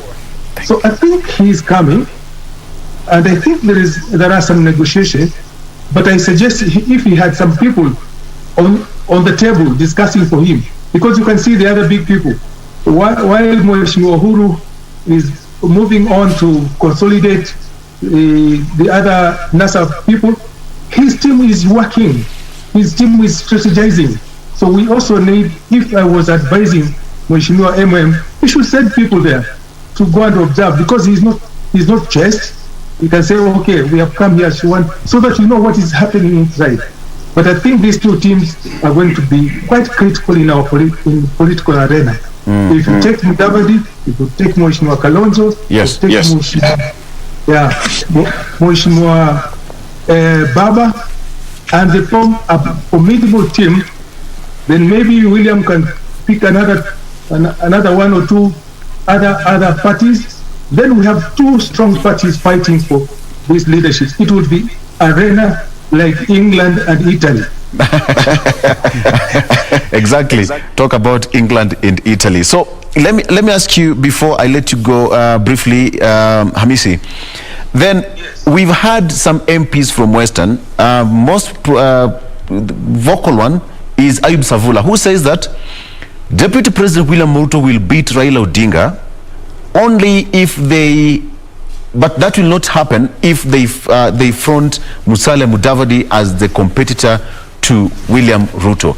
How would you buy that statement? What it is supposed to be. Yeah. Politics is convincing and putting a scenario and selling that scenario, because what I hear from him is the scenario, but what are the facts? Are you talking about numbers? Because elections are about numbers. Elections are about mobilizing people to be able to be on your side. If you say that we plant Mudavadi, who is going to mobilize those other people? So you need to go beyond that statement for us to believe actually that will happen. What about if they all also mobilize to support ODM leader or any other leader that that group will appoint? So this is a very early stage because we have almost a year. Let them strategize. And also, you see, in my language, where I come from, there are people who beat the drums for you. Wapigaji debe. If you want to pick a debe for your candidate, you have to sell some language. And I think Savola is trying to do that. Because what is interesting is there are people who are so quiet in ODM. Okay? Not everybody is saying this or saying that. What is their strategy? What are they cooking in terms of African language? So there are things that are being cooked. And I think the time that the food is ready, we shall see the direction. But I see Mheshimiwa Musalia joining Kalonzo and Raila team backed by the president. But I can also see the strength of William Ruto and his team. The gentleman is on the ground. Right now, if you move around, you go to other places, you hear the name is being mentioned. So don't underestimate that one also. And for those other people to compete, they have to do the same. Like what they have said, I think Kanu is mobilizing grassroots elections and also people joining the party. I can see ODM is saying we shall go on. That is the way, so that you can gauge your strength. But I think 2023 is going to give us a good platform for watching football. Okay.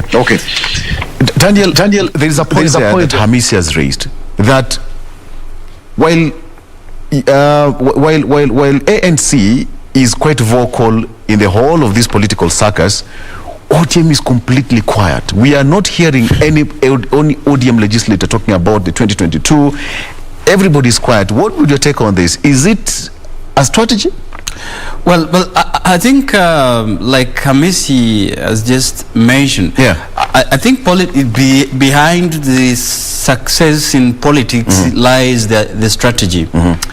And I think I don't like quoting 48 laws of power because I think it's outdated, but the law I think it's still relevant in our politics. It is. Yeah, you conceal your intentions. Yes, I think that should be one of the laws in that book. One, I think I'm really sure that ODM is working on restructuring the party.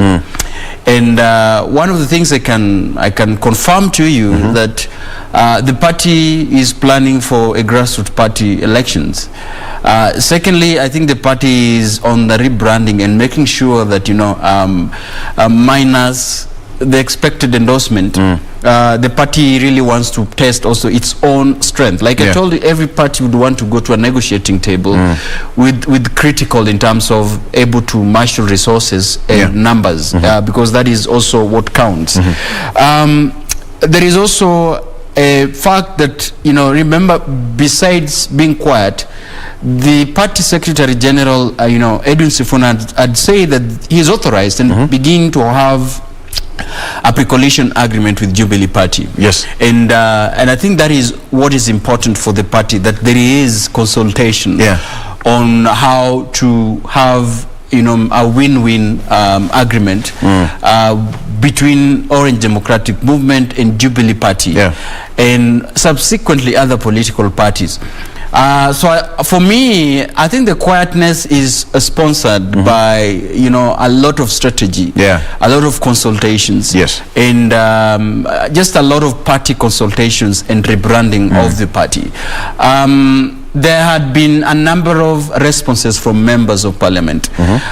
You just recently, when Dr. William Ruto made some statement about Honorable Raila Odinga, I think you saw some members of parliament coming and defending the party leader about corruption allegations, and about endorsement and all these things. But also, we also forget, and coming back to the big topic, I think Musalia, like I told you, being a victim of circumstances and situations, Musalia, besides 2013, he also supported, in fact, he's the one who came up with the issue about NASA in 2017.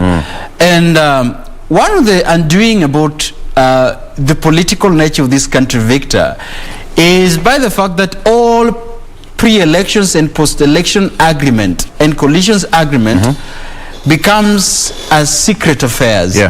That with the law that gives us access to information, the register of political parties become the de facto possessor of these agreements.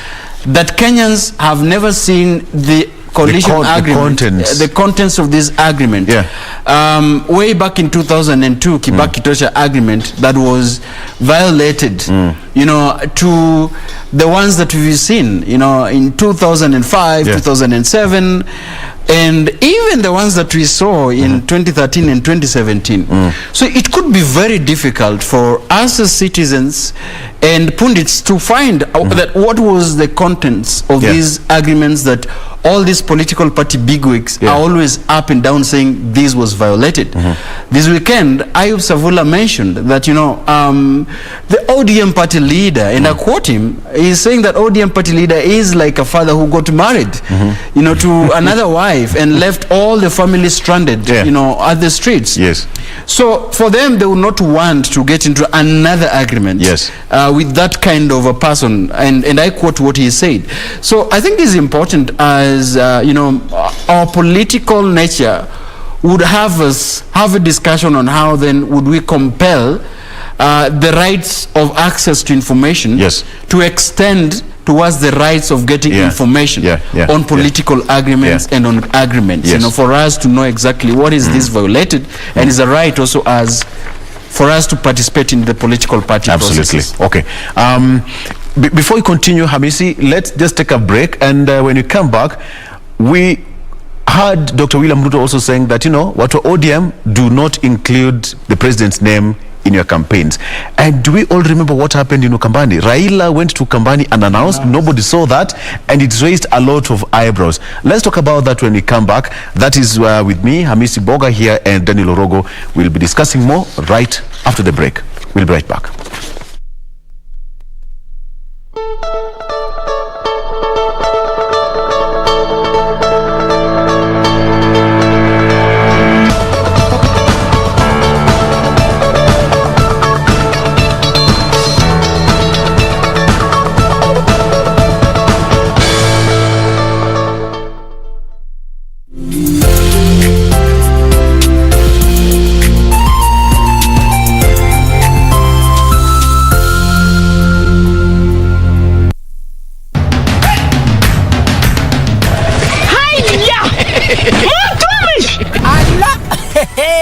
Nissan Serena ndio hii, na unaweza kuwa wewe ndio tunapikia simu. Kodi ya Nissan Serena ni NS, alafu kisha kwenye amount ni 50 bob. Hii Nissan Serena tunakupatia na shilingi 50. Kujiunga na QuickBid ni rahisi. Enda kwenye M-Pesa, bonyeza paybill, kisha weka business number 4032353. Kwenye account weka kodi ya bidhaa unayotaka na bidi yako ya chini zaidi. Kwa mfano TV 16, kisha weka shilingi 20 tu kama idadi yako. Weka bidi yako pia kwenye www.quickbid.co.ke. Kumbuka, bidi ya chini zaidi ya kipekee ndio hununua. QuickBid, bidhaa bora kwa bei ya chini. Siku moja mosquito ilipata ujauzito, ikazaa mtoto. Sasa hiyo mama ya mosquito ikatuma mtoto mosquito iende ikapige doria iwaje kukaa kwa nyumba. Sasa hii mtoto mosquito ikaenda ikarudi. Hii mtoto mosquito ikaambia mama yake, mama, mimi nimeenda kila mahali watu wanapigia mimi makofi, watu wamefurahiana na mimi sana. Mama, hii mosquito ikaambia mtoto yake, hao wapigi wewe makofi eti wanafurahia wewe. Hiyo walikuwa wanataka kuua wewe. Ili kupata skiza tune hiyo ya mosquito, bonyeza *811 *967#. Bonyeza *811 *967#.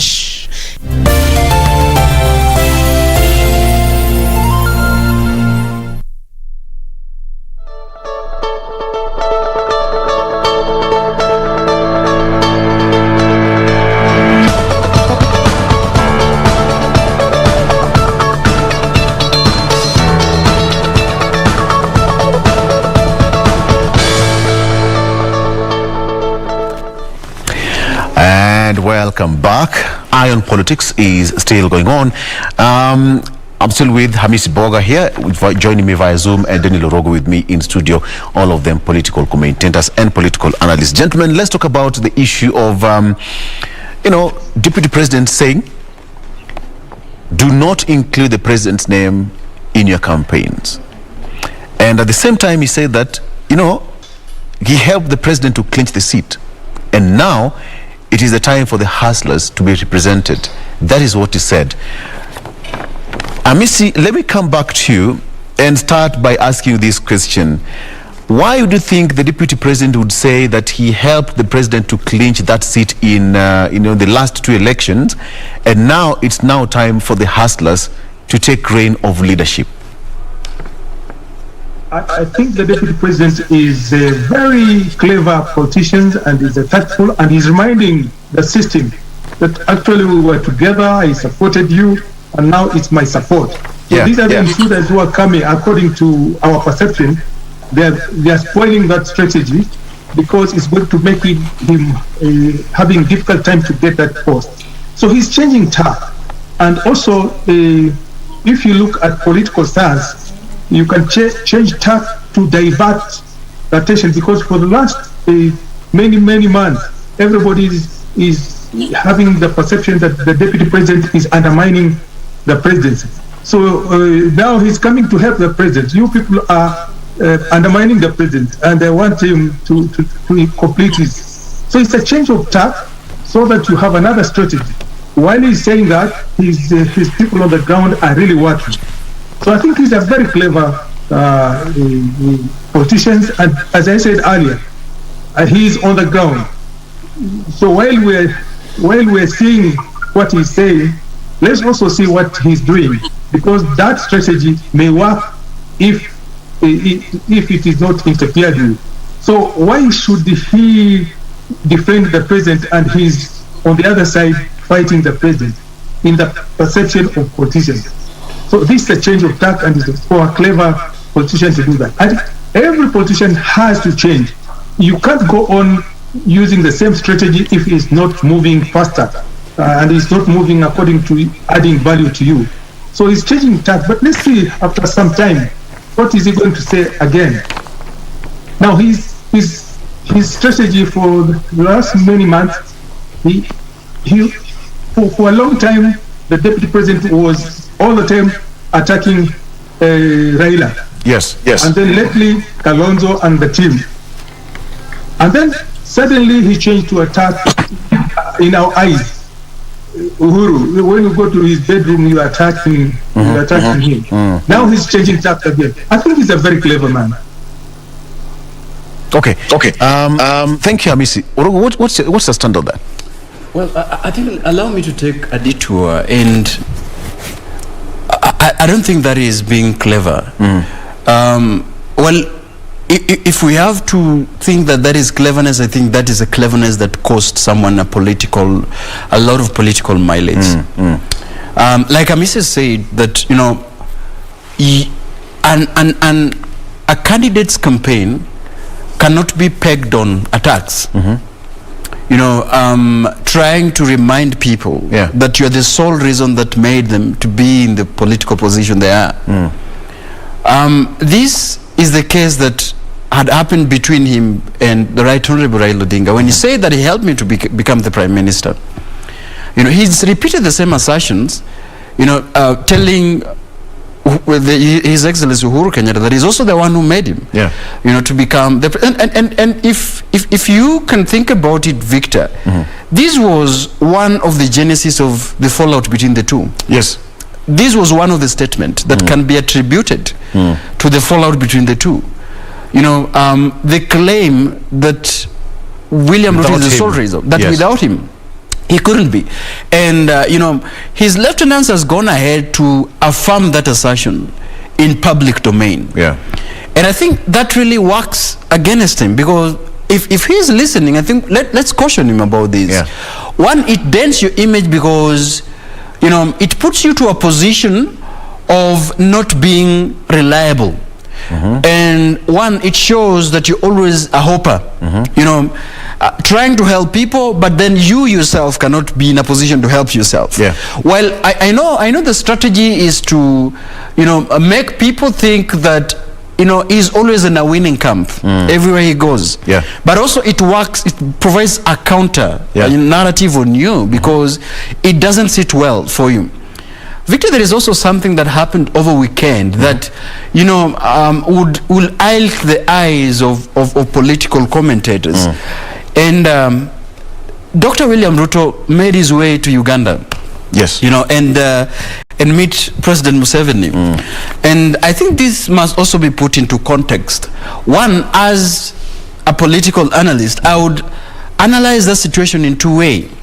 That when it comes to foreign diplomacy, it bequeaths the government structures to organize for a presidency or anybody within the government to meet another head of state. And therefore, it is my belief that William Ruto, his visit was sanctioned by the head of state or was sanctioned by the government because he was meeting the head of state. Dr. William Ruto is part and parcel of the presidency still. And therefore, when he goes to represent and meet another presidency, that visit is sanctioned by the government through the Minister of Foreign Affairs. We also be alive to the fact that there had been some semblance of fallout between the central government of Kenya, Nairobi, and Entebbe on very critical discussions. One is probably on the infrastructure, and secondly, I think, is on the border disputes on the Migingo issue. So I, as a commentator, looking keenly into this, I would ask myself, how would such a visit happen in the backdrop of a fallout between the president and the deputy? Was it a state visit or is it a personal? And if it was a personal visit, then it raised a lot of eyebrows. Because we know very well, Victor, that our neighboring country, there is a sliding democracy. There is an infringement of people's rights, and there is an internal interference in the Kenyans' internal diplomacy by the neighboring state. So when a deputy president have a conversation with a person of this nature, this is my opinion. This is my opinion. It's not your opinion. This is my opinion. That it raises a lot of eyebrows, and all analysts would begin to look at the conversation at the state at which such a visit was taking place. And I think it's also important that the leaders begin to question, and those who are getting into a discussion about the future of Kenya in 2022 must begin to look that interrogation. This is what happened over the weekend, and of course, Hamisi, with that statement from the deputy president, is it something that he's the hustler representative, so to speak, and now it is time for him to be represented the way Daniel has said? It might not work good for him, and either way, this is politics, and we might just have to wait a little longer to see what happened. Hamisi, I want to bring in this headline on the front page of the Daily Nation, and we talked about this here again, Daniel. The secrets of ODM and Jubilee Power Deal. We talked about it, and I think Hamisi can also remember, I think, was it last week or last week, but one, and it happens to say that it's first among equals. The parties of President Kenyatta and former Prime Minister Raila Odinga want to be designated as senior partners in the proposed broad-based coalition with other political outfits, Wiper, ANC, Ford Kenya, and KANU, joining through either of them. Now, the motivation for this move is to narrow the power sharing bargaining to only the two sides. We discussed this again here sometimes, in the past. Amisa, let me start with you. Now we have got ODM and Jubilee in the process of making a power deal. What do you foresee from this headline? Amisi. I see, before I come to this, I wanted to have a point in terms of the visit to Yes, go ahead. Go ahead. my perception is I think it was a private visit, because if it is a government to government, we would have known and seen the preparation here, the reception, our ambassador across the board. But I think this was a private visit. So let's look at it from that angle. What was discussed, the rumors have it that they were discussing business. So let's leave it at that. But if you come to these formations, and I can see a repeat of 2002, the formations can take shape immediately if you have, leadership is about strength, it's about a personality. When Mheshimiwa Raila is coming to the city for a meeting, you will feel it, So people gauge you because of the perception first which was created and the number of people following you. So I think if you take Jubilee, if you take ODM, look at the background of their numbers, look at the background of their strength, they can make a change. So they are saying, here we are ready to join, but can you other people join us so that we achieve a particular 50 goal? So I think it's an advantage if in Kenya, and I can see now and in the future, no single party will make it to the presidency if they don't work with others. And this is good for democracy. In some other democracies, in fact, in the middle of the term, people change parties and you see the government changes. Because that is the benefit of democracy, and not having somebody to push others on the ground without a say. There is an element of formation of a very strong team to be able to emulate the 202 wave. And it can be a wave if what we have just said, or what we said the other time, we have two strong parties and they are very strong, then you will see the wave in the country, and the strongest candidate will win. So I can see if ODM and Jubilee, part of Jubilee that is aligned with the president, are talking, that's a strong position. Whatever formations they will have, is it forming one party, coalition, or is it understanding, or what we should do, and we should inform the others after the formation. What next?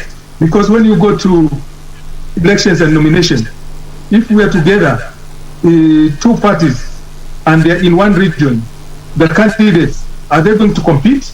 Because if they do, we'll see the repeat of what we saw earlier. So there's so many intricacies that must be discussed during the formation.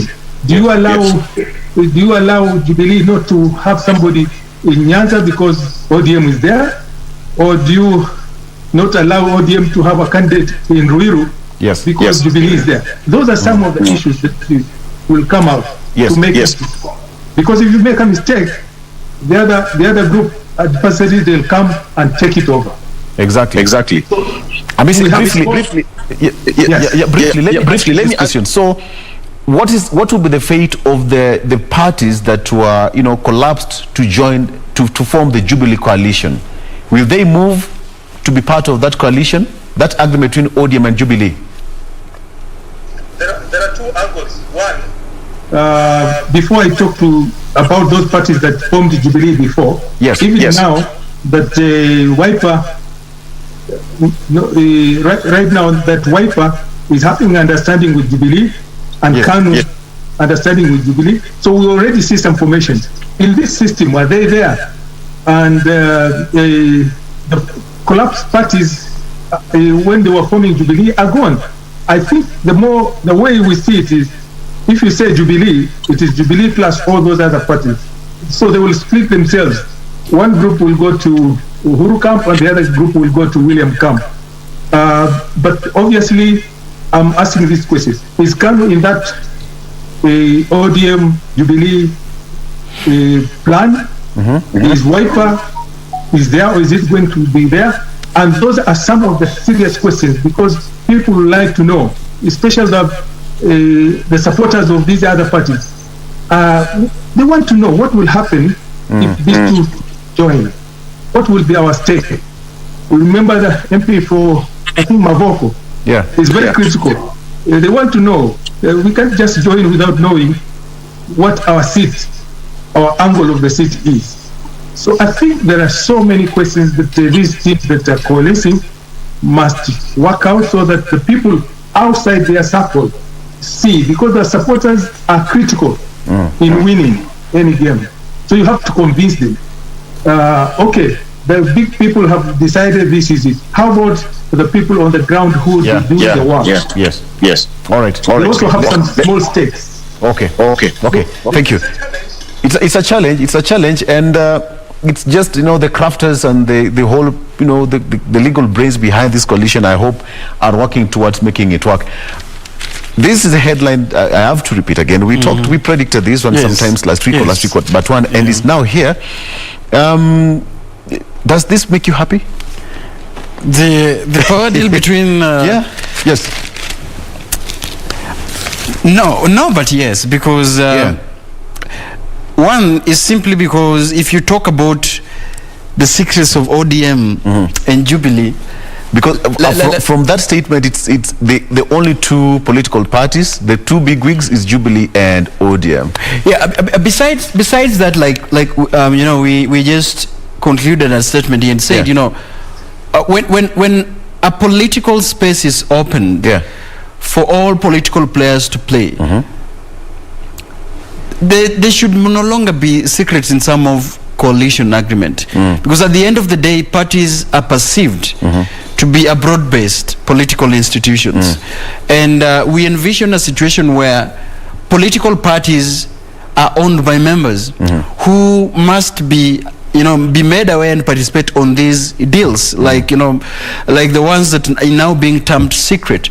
But also unfortunate in the sense that when you look at the register of political parties, we are having almost 82 political parties that are registered, that are just registered. When you talk about them being active, that is another question. In the crafting of winning alliance again, and it's good that we are predicting again here, any formation of formula of winning an alliance cannot be won by two political parties. It has to be a coalition of many parties. It has to be a coalition of many political parties. And this is what I'm going to advise these two political parties again, that in the imagination, in the formation, or in the crafting of these alliances, let that be a broad-based. Let it be as inclusion as possible. Let it be as diverse as is possible, because one, it is important to take into consideration that the election that is going to be in 2022, and again I said, there are a number of newly registered voters, young people who are, below 18 years in 2017, for the first time are going to register as voters. And the dynamic about this is that this generation is a digital generation that do not understand anything to do with democracy in 1992. This is a generation that do not understand all these things that you're saying about independence. They read in books, but they're not really acclimatized. They do not really, these do not really form part of it. But I'm going to tell you that this is a generation that have understood so well the effects of unemployment. It's a generation that has stood so well the effects of hustling. And this is where I'm telling you that one political party formations is driving this agenda into getting the nuts of these voters, because they have mastered what is the need of this generation. Therefore, when you talk about, this is why I'm saying, Victor, when you talk about this kind of headlines, the consumers of these kinds of headlines is some constituency of voters that has been voting ever since, and voted even in 2013 and 2017. But there is a huge constituency of voters that do not understand this language.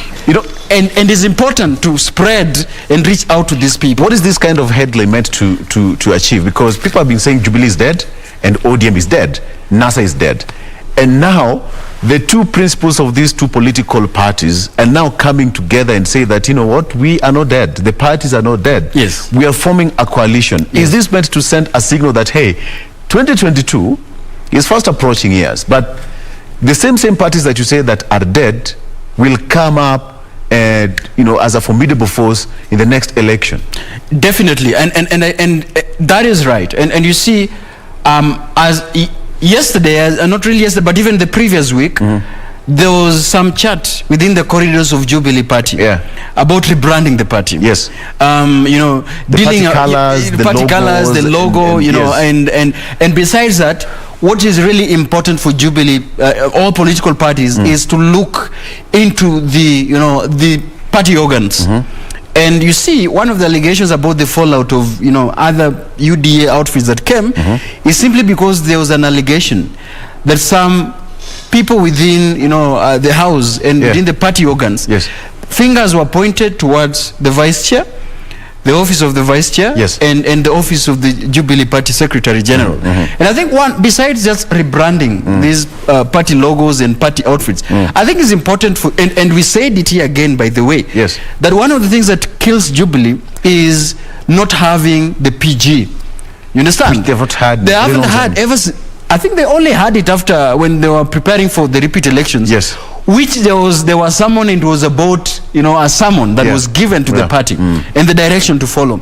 So I think it is important that even as Jubilee, specifically as it rebrands, that one look into the party organs and do a lot of restructuring within the party leadership, do a lot of restructuring within the laying down of political, your party internal rules and regulations, including holding an election for the new membership of that party. All right. Okay. And that will be tested by Kiamba, by the way. Yes, which we'll talk about. Which we'll talk and for ODM shortly. Yes. For ODM, I think again, who are interested in running for political party, and I think for ODM is doing really well. One is the reassurance. And Baba, did this well even in Mombasa. And the party secretary general has been insisting. The mistake that causes ODM for 3 constituencies that they have lost is by, forcing party candidates on people. Exactly. If ODM would work on a formula and receive, party candidates that the ground is giving them, that electors are giving them, then I think the party will gain a lot of grounding. Absolutely. Let me ask you, Hamisi, there's this particular, the coalition between Jubilee and ODM. And we all know that President Kenyatta's tenure is coming to an end in the next 13 or so months.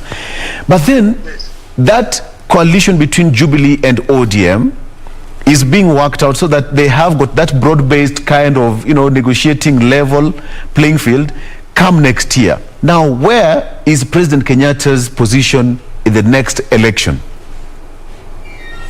This is interesting. And we're looking at it. Those of us who are observing politics and also looking at the political science. Yes. You are not over until you are over. You are not completely out until you are out. Yes. And this succession is not only a matter of principle, it's a matter of the survival of individuals and parties.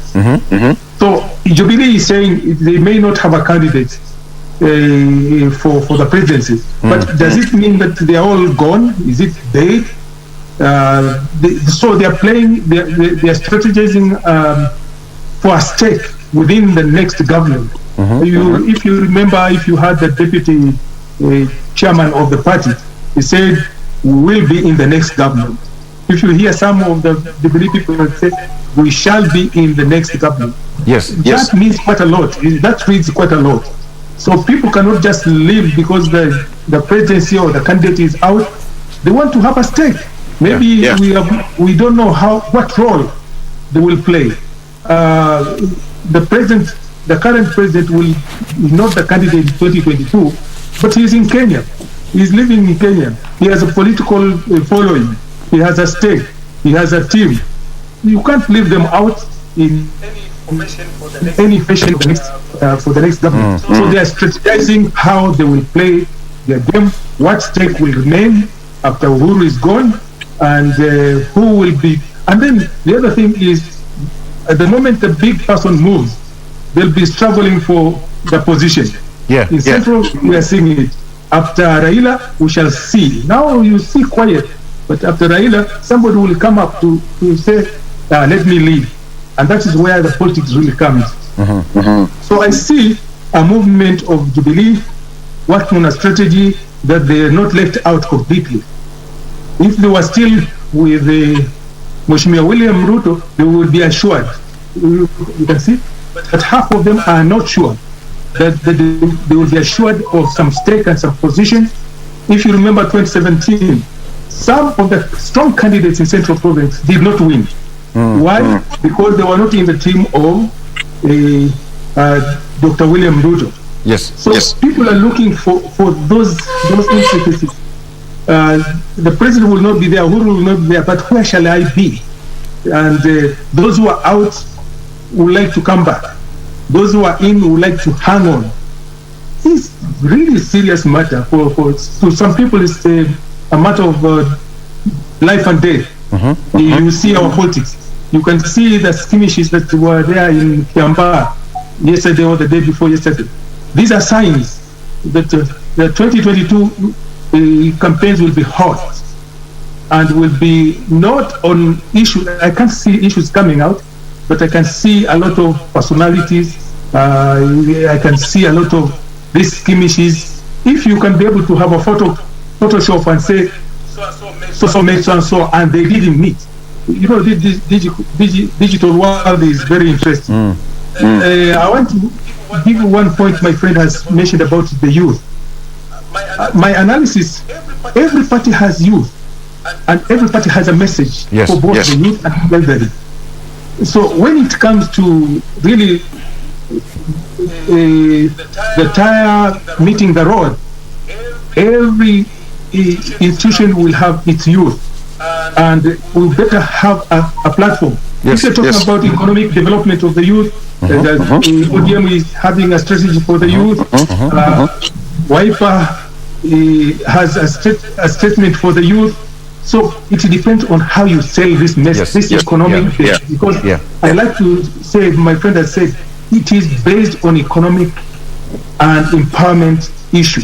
You can say, but how can you show it? And then Uhuru and the other team have an advantage. They have a whole year to demonstrate that actually they can focus on the youth. This is the advantage of having the government on your side. These projects that are coming, they are also mentioning these projects to provide jobs for our people. So the other people must come with a scenario that defeats that one. Otherwise, somebody halfway next year will say, look at the projects that I've done. Look at the people that have been employed. We are addressing the youth also. So it's a very interesting scenario that is coming. And we shall see quite a lot. We shall see quite a lot. Daniel, let me just bring you in here. Somebody said that the kind of move that is being happening, that we are seeing right now, is deliberate. One, somebody would assume that, not somebody would assume, ODM leader Raila Odinga has numbers. Jubilee, as a coalition as well, will also come with the numbers. Should Deputy President William Ruto be afraid of that? I think, well, the tyranny of numbers has been touted by, Mutahi Ngunyi as one of the critical cog. And could this be the reason why the two parties are coming together? Yeah, because some times ago we talked about the importance of every political player bringing on numbers on board and becoming a bargaining tool, because numbers matter in politics. It's about voting. And numbers and resources are very critical in politics. But let's look at it this way. If the reason as to why numbers are needed is simply because, as currently constituted, as currently mentioned in our constitution, National Assembly plays a very critical role in terms of making decisions, and decisions are based on voting. And therefore it bequeaths a governing party to have strength in numbers in both houses, including even the county assemblies. If you look at the last aggregates within the numbers, Jubilee as a party was leading in numbers in all the houses to the MCAs, followed by ODM as a party, not as NASA, ODM as a party, and then WIPA and ANC and the rest. So, like I said, it's critical that the discussion, I think the basis, the bedrock of discussion of a coalition agreement between Jubilee and ODM, one of the critical things is to marshal numbers. And that would be, assume The numbers I'm talking about here is ODM, leader Raila Odinga got 7-point-something million votes in the last election. Yes. And Uhuru Kenyatta in the last election got the president some around 8-point-something million. Yes. And these numbers have not somehow tilted, not so much. Well, I think they have. I think for Uhuru Kenyatta, because it was Jubilee Party was the other parties that were folded. Yeah. You remember out 12? Yes. That were folded to form Jubilee as a Jubilee party. Alliance. So the assumption is that the numbers that critically came in for Jubilee was numbers that were marshaled by all these political parties. URP included. But now you have seen the proponents of URP drifted away. And, also were joined by sections of Central Kenya, some of the Central Kenya, Mount Kenya, adherents. And that significantly, we can assume that significantly tilted the numbers. Yeah. So we can add into the negative -2 when it comes to Jubilee Party. For ODM, the same, because ODM, I think, could be minimal. One of the things that I said is that the NASA coalition were very clever in terms of their discussion, in that they didn't require the political parties to unfold and form a party, but they had a coalition agreement. Yes. In that sense, therefore, it means that ODM remains, and it's able to independently marshaled itself being a member of NASA. The same to Wiper, the same to Ford Kenya, the same to ANC. Yes. And therefore, the numbers that ODM got, we would assume that they are not really much tilted, because Honorable Raila Odinga received a support, much of it, based on his candidature. You understand? Being a candidate of ODM, but also being supported on a coalition.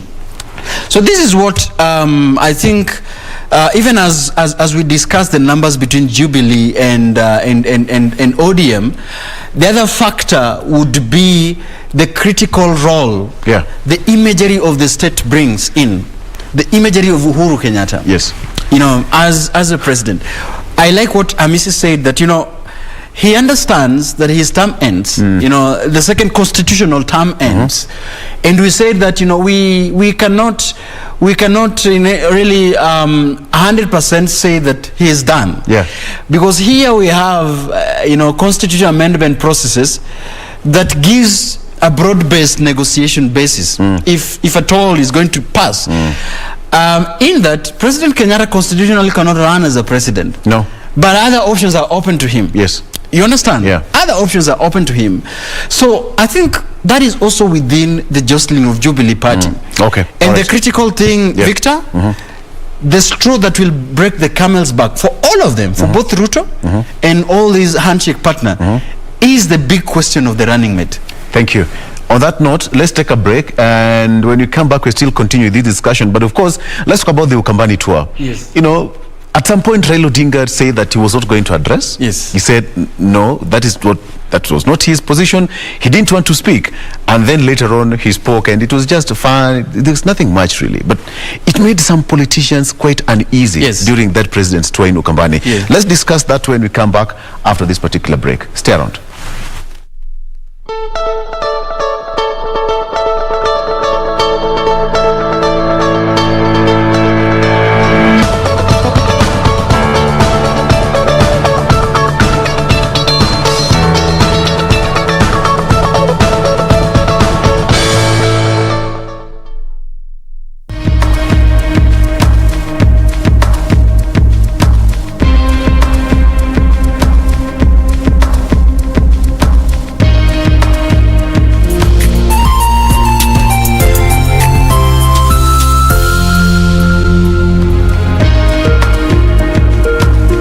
Be sure, check out for a KDIC sticker in your banking hall.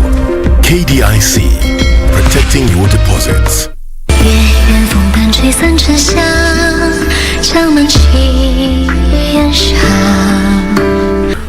The lush pasture in the north will be the new home for these 10,000 warhorses. The man you want me to get rid of would be Prince Chin, correct? Although he may suspect me somewhat, now our priority is to ease all of his suspicions.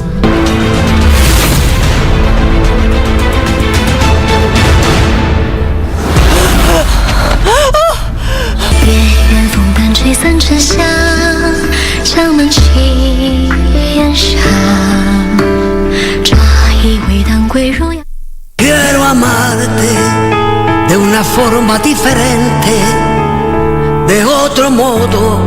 Please tell me the truth before I go crazy. Even if Juliana tells me that she's okay, I know that there's something wrong. I just know it. This coffee field has the plague. No. That is not something that can't be fixed. Don't you try and fool me, Ulysses. I would never do that. I would like for her and Jose to go and live in my house. What?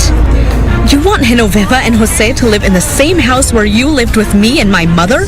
Something has happened in the Star Zone. Why? What happened? It's on fire. What? De una forma diferente, de otro modo, nunca igual al de otra gente.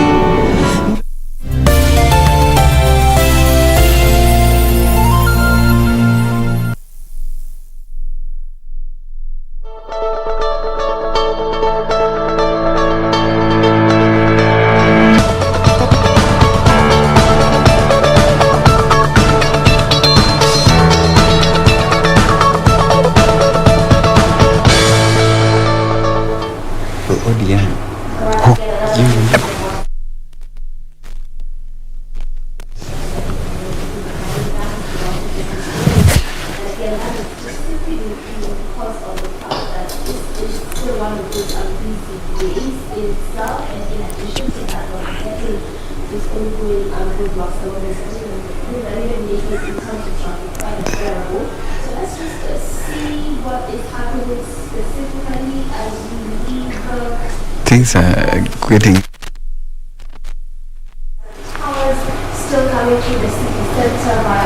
all right. Okay, let's just get this discussion going.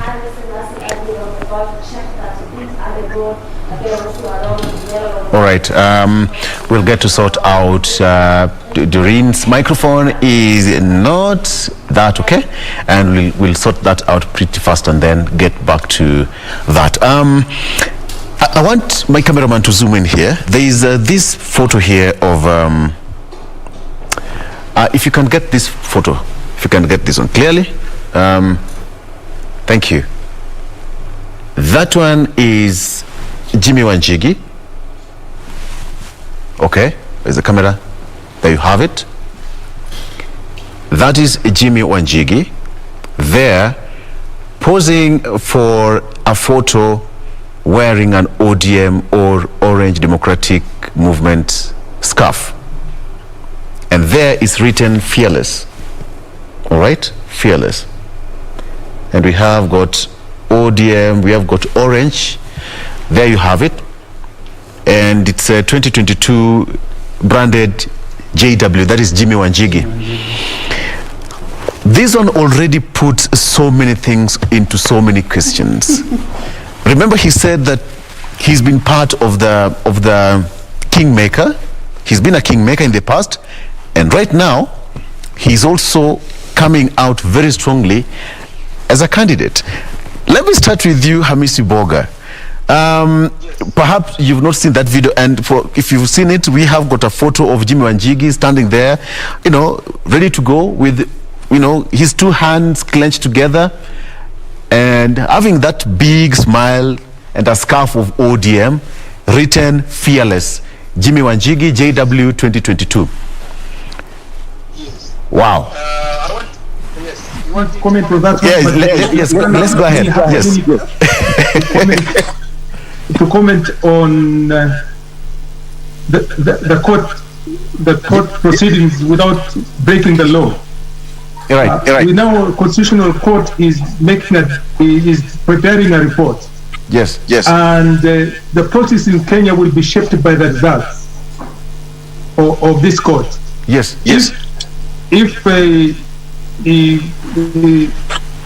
people who want the change succeed, then they have a bargaining chip. That is why I said these formations will be based on, after August we shall know, based on stakes.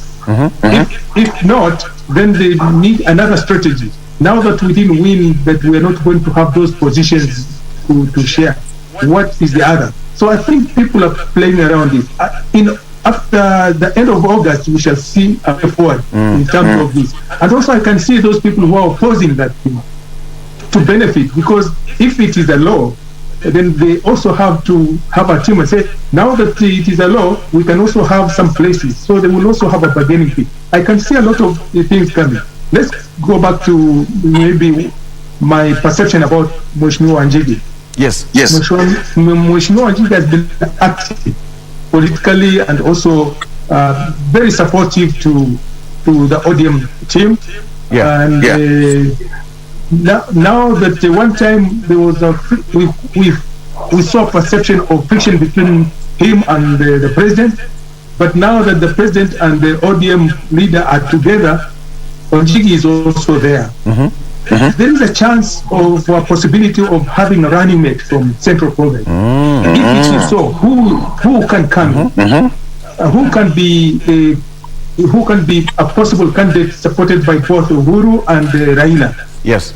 I'm looking around, and his name is coming up. It may not be the only name is coming up as a possible running mate for the NASA team. If they are not together, and if the law has passed, it doesn't have to be a running mate, because there could be many running mates, but there will be a number of positions that Mheshimiwa Wanjigi can fit in preparation for his future engagements, if any. Yes. So he has been playing active role, and he has the muscles. We're talking about the political muscles. We're talking about financial muscles. The next elections will be played on that platform of muscles, financial muscles, mobilization muscles, and political muscles in terms of messages. These messages of digital are created and can be found.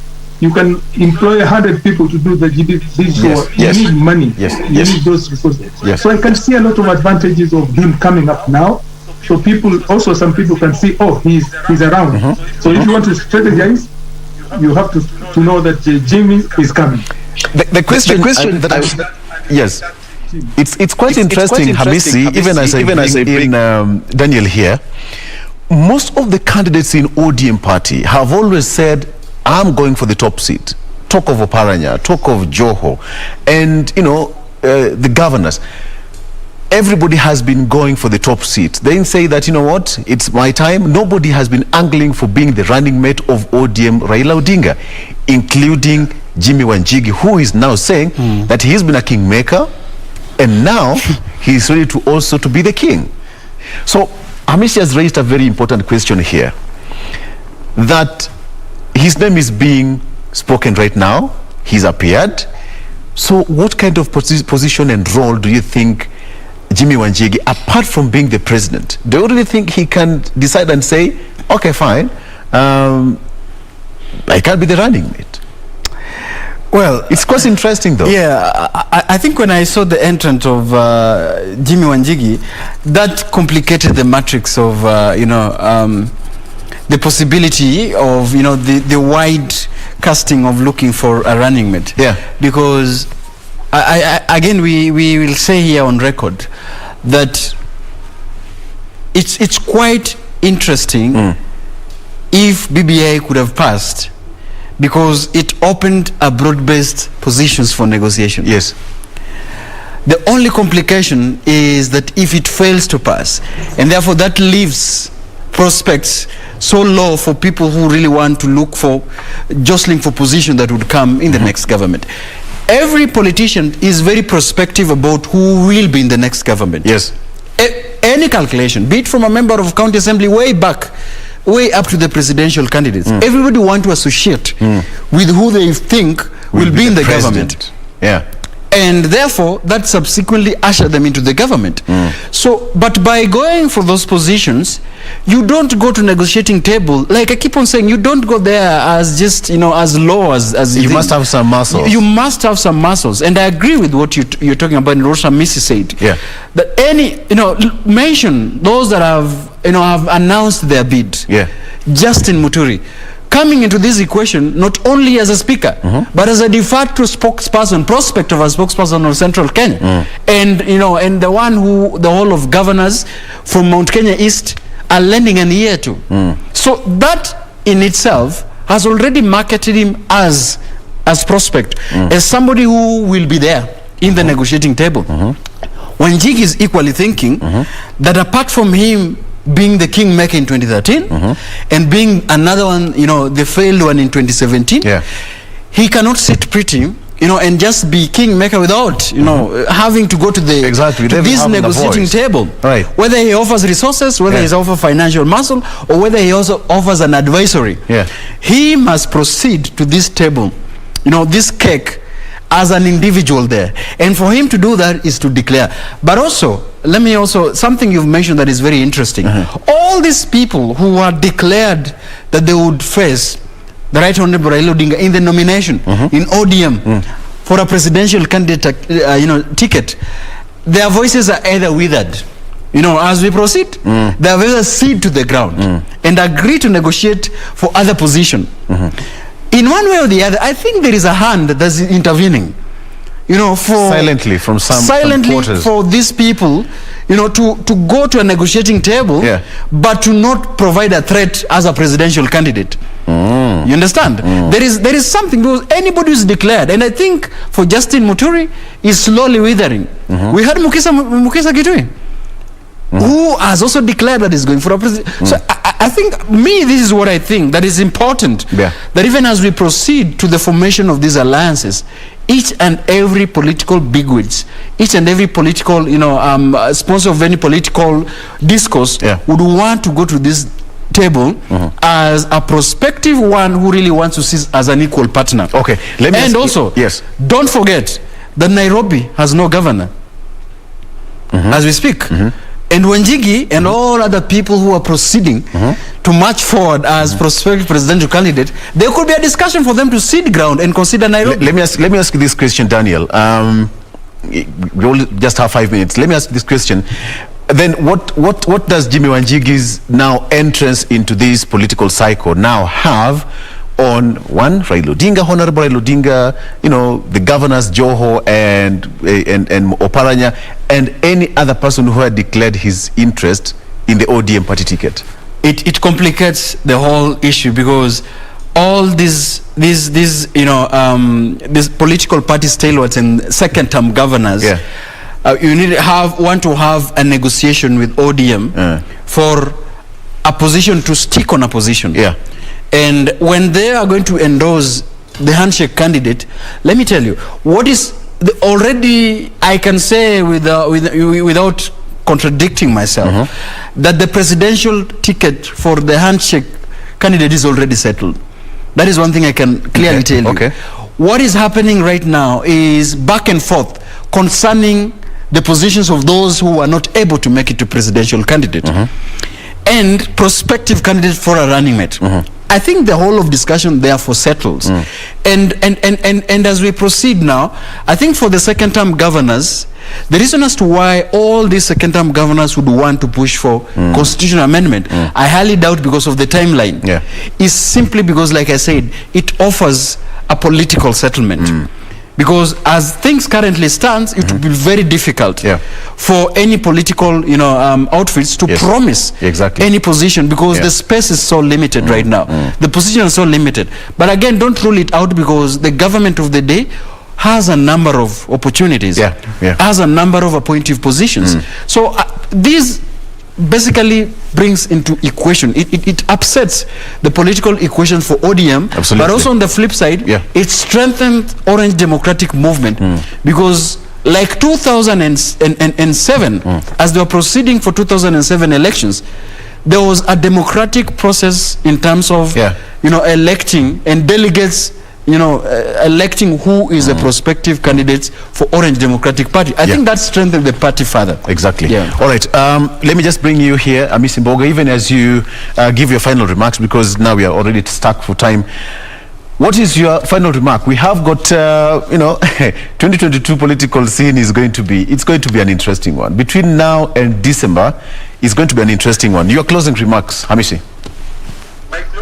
My closing remarks are based on 2 points. One, if the law passes, the reform law passes, there's a bigger chance for people to coalesce and also discuss on positions or stakes or whatever. Two, if it doesn't, new strategies must come in. to salvage those people who are second-term governors and those who are coming in. You remember the last meeting in Mombasa, where the ODM party said Joho has done wonderful job, and I want him to go to the national politics platform, not here. And also, after seeing Mheshimiwa Oparanya has also moved down in terms of saying, I want to be the president, there must be some negotiations that are coming in to say, you may not be the candidate, but these are the opportunities that are coming. And also, if the law passes, you remember, we were told that the ministers at the county level and also national level will come from parliament. So I'm seeing a lot of flashback of some of the leaders. I would rather be an MP and then I'm appointed minister than be out completely. So some of the MPs must wear out, these big shots are coming down, and they're coming with you don't have to lose everything. You have to get a stake and to be there. So these appointments, national government will salvage some of these people. That's why they are aligning themselves to it. And it's going to be a very interesting scenario. Absolutely. Thank you, Hamisi. Thank you, Daniel. All right. I think that's the right time to bring this discussion to an end. And of course, we, in the next few minutes, we will be crossing over to the IEBC, where the interviewing of the commissioners of the IEBC still continues today. And here at KBC, we'll give you that live proceeding here on Channel 1. My name is Victor Lowe. Thank you so much. Daniel Orogo, political commentator, and as well as Hamis Mboga, who is also a political commentator. Thank you so much, gentlemen, for joining us. The show, always a pleasure having you. And even you, as a viewer, for always giving me your moment. Thank you so much. Let's do this again tomorrow. My name is Victor Lowe. Have a good morning.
Nissan Serena ndio hii, na unaweza kuwa wewe ndio tunapikia simu. Kodi ya Nissan Serena ni NS, alafu kisha kwenye amount ni 50 bob. Hii Nissan Serena tunakupatia na shilingi 50. Kujiunga na QuickBid ni rahisi. Enda kwenye M-Pesa, bonyeza paybill, kisha weka business number 4032353. Kwenye account weka kodi ya bidhaa unayotaka na bidi yako ya chini zaidi. Kwa mfano TV 16, kisha weka shilingi 20 tu kama idadi yako. Weka bidi yako pia kwenye www.quickbid.co.ke. Kumbuka, bidi ya chini zaidi ya kipekee ndio hununua. QuickBid, bidhaa bora kwa bei ya chini.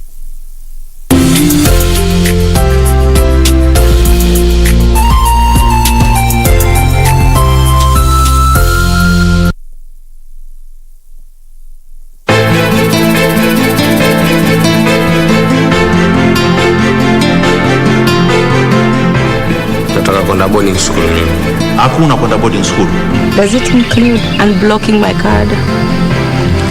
Hii bangi yatoka wapi? Ufikiria nani mwingine anatusumbua siku hizi? Sasa toka. Baba umefanya.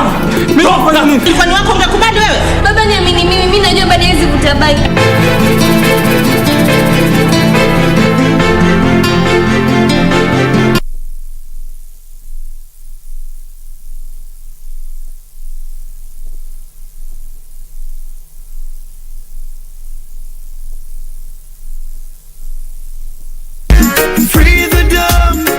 So that they can speak, yeah. Free the dove. I want you feel the same, so girl, I want you feel the same, so 'cause I am Jaja by my side.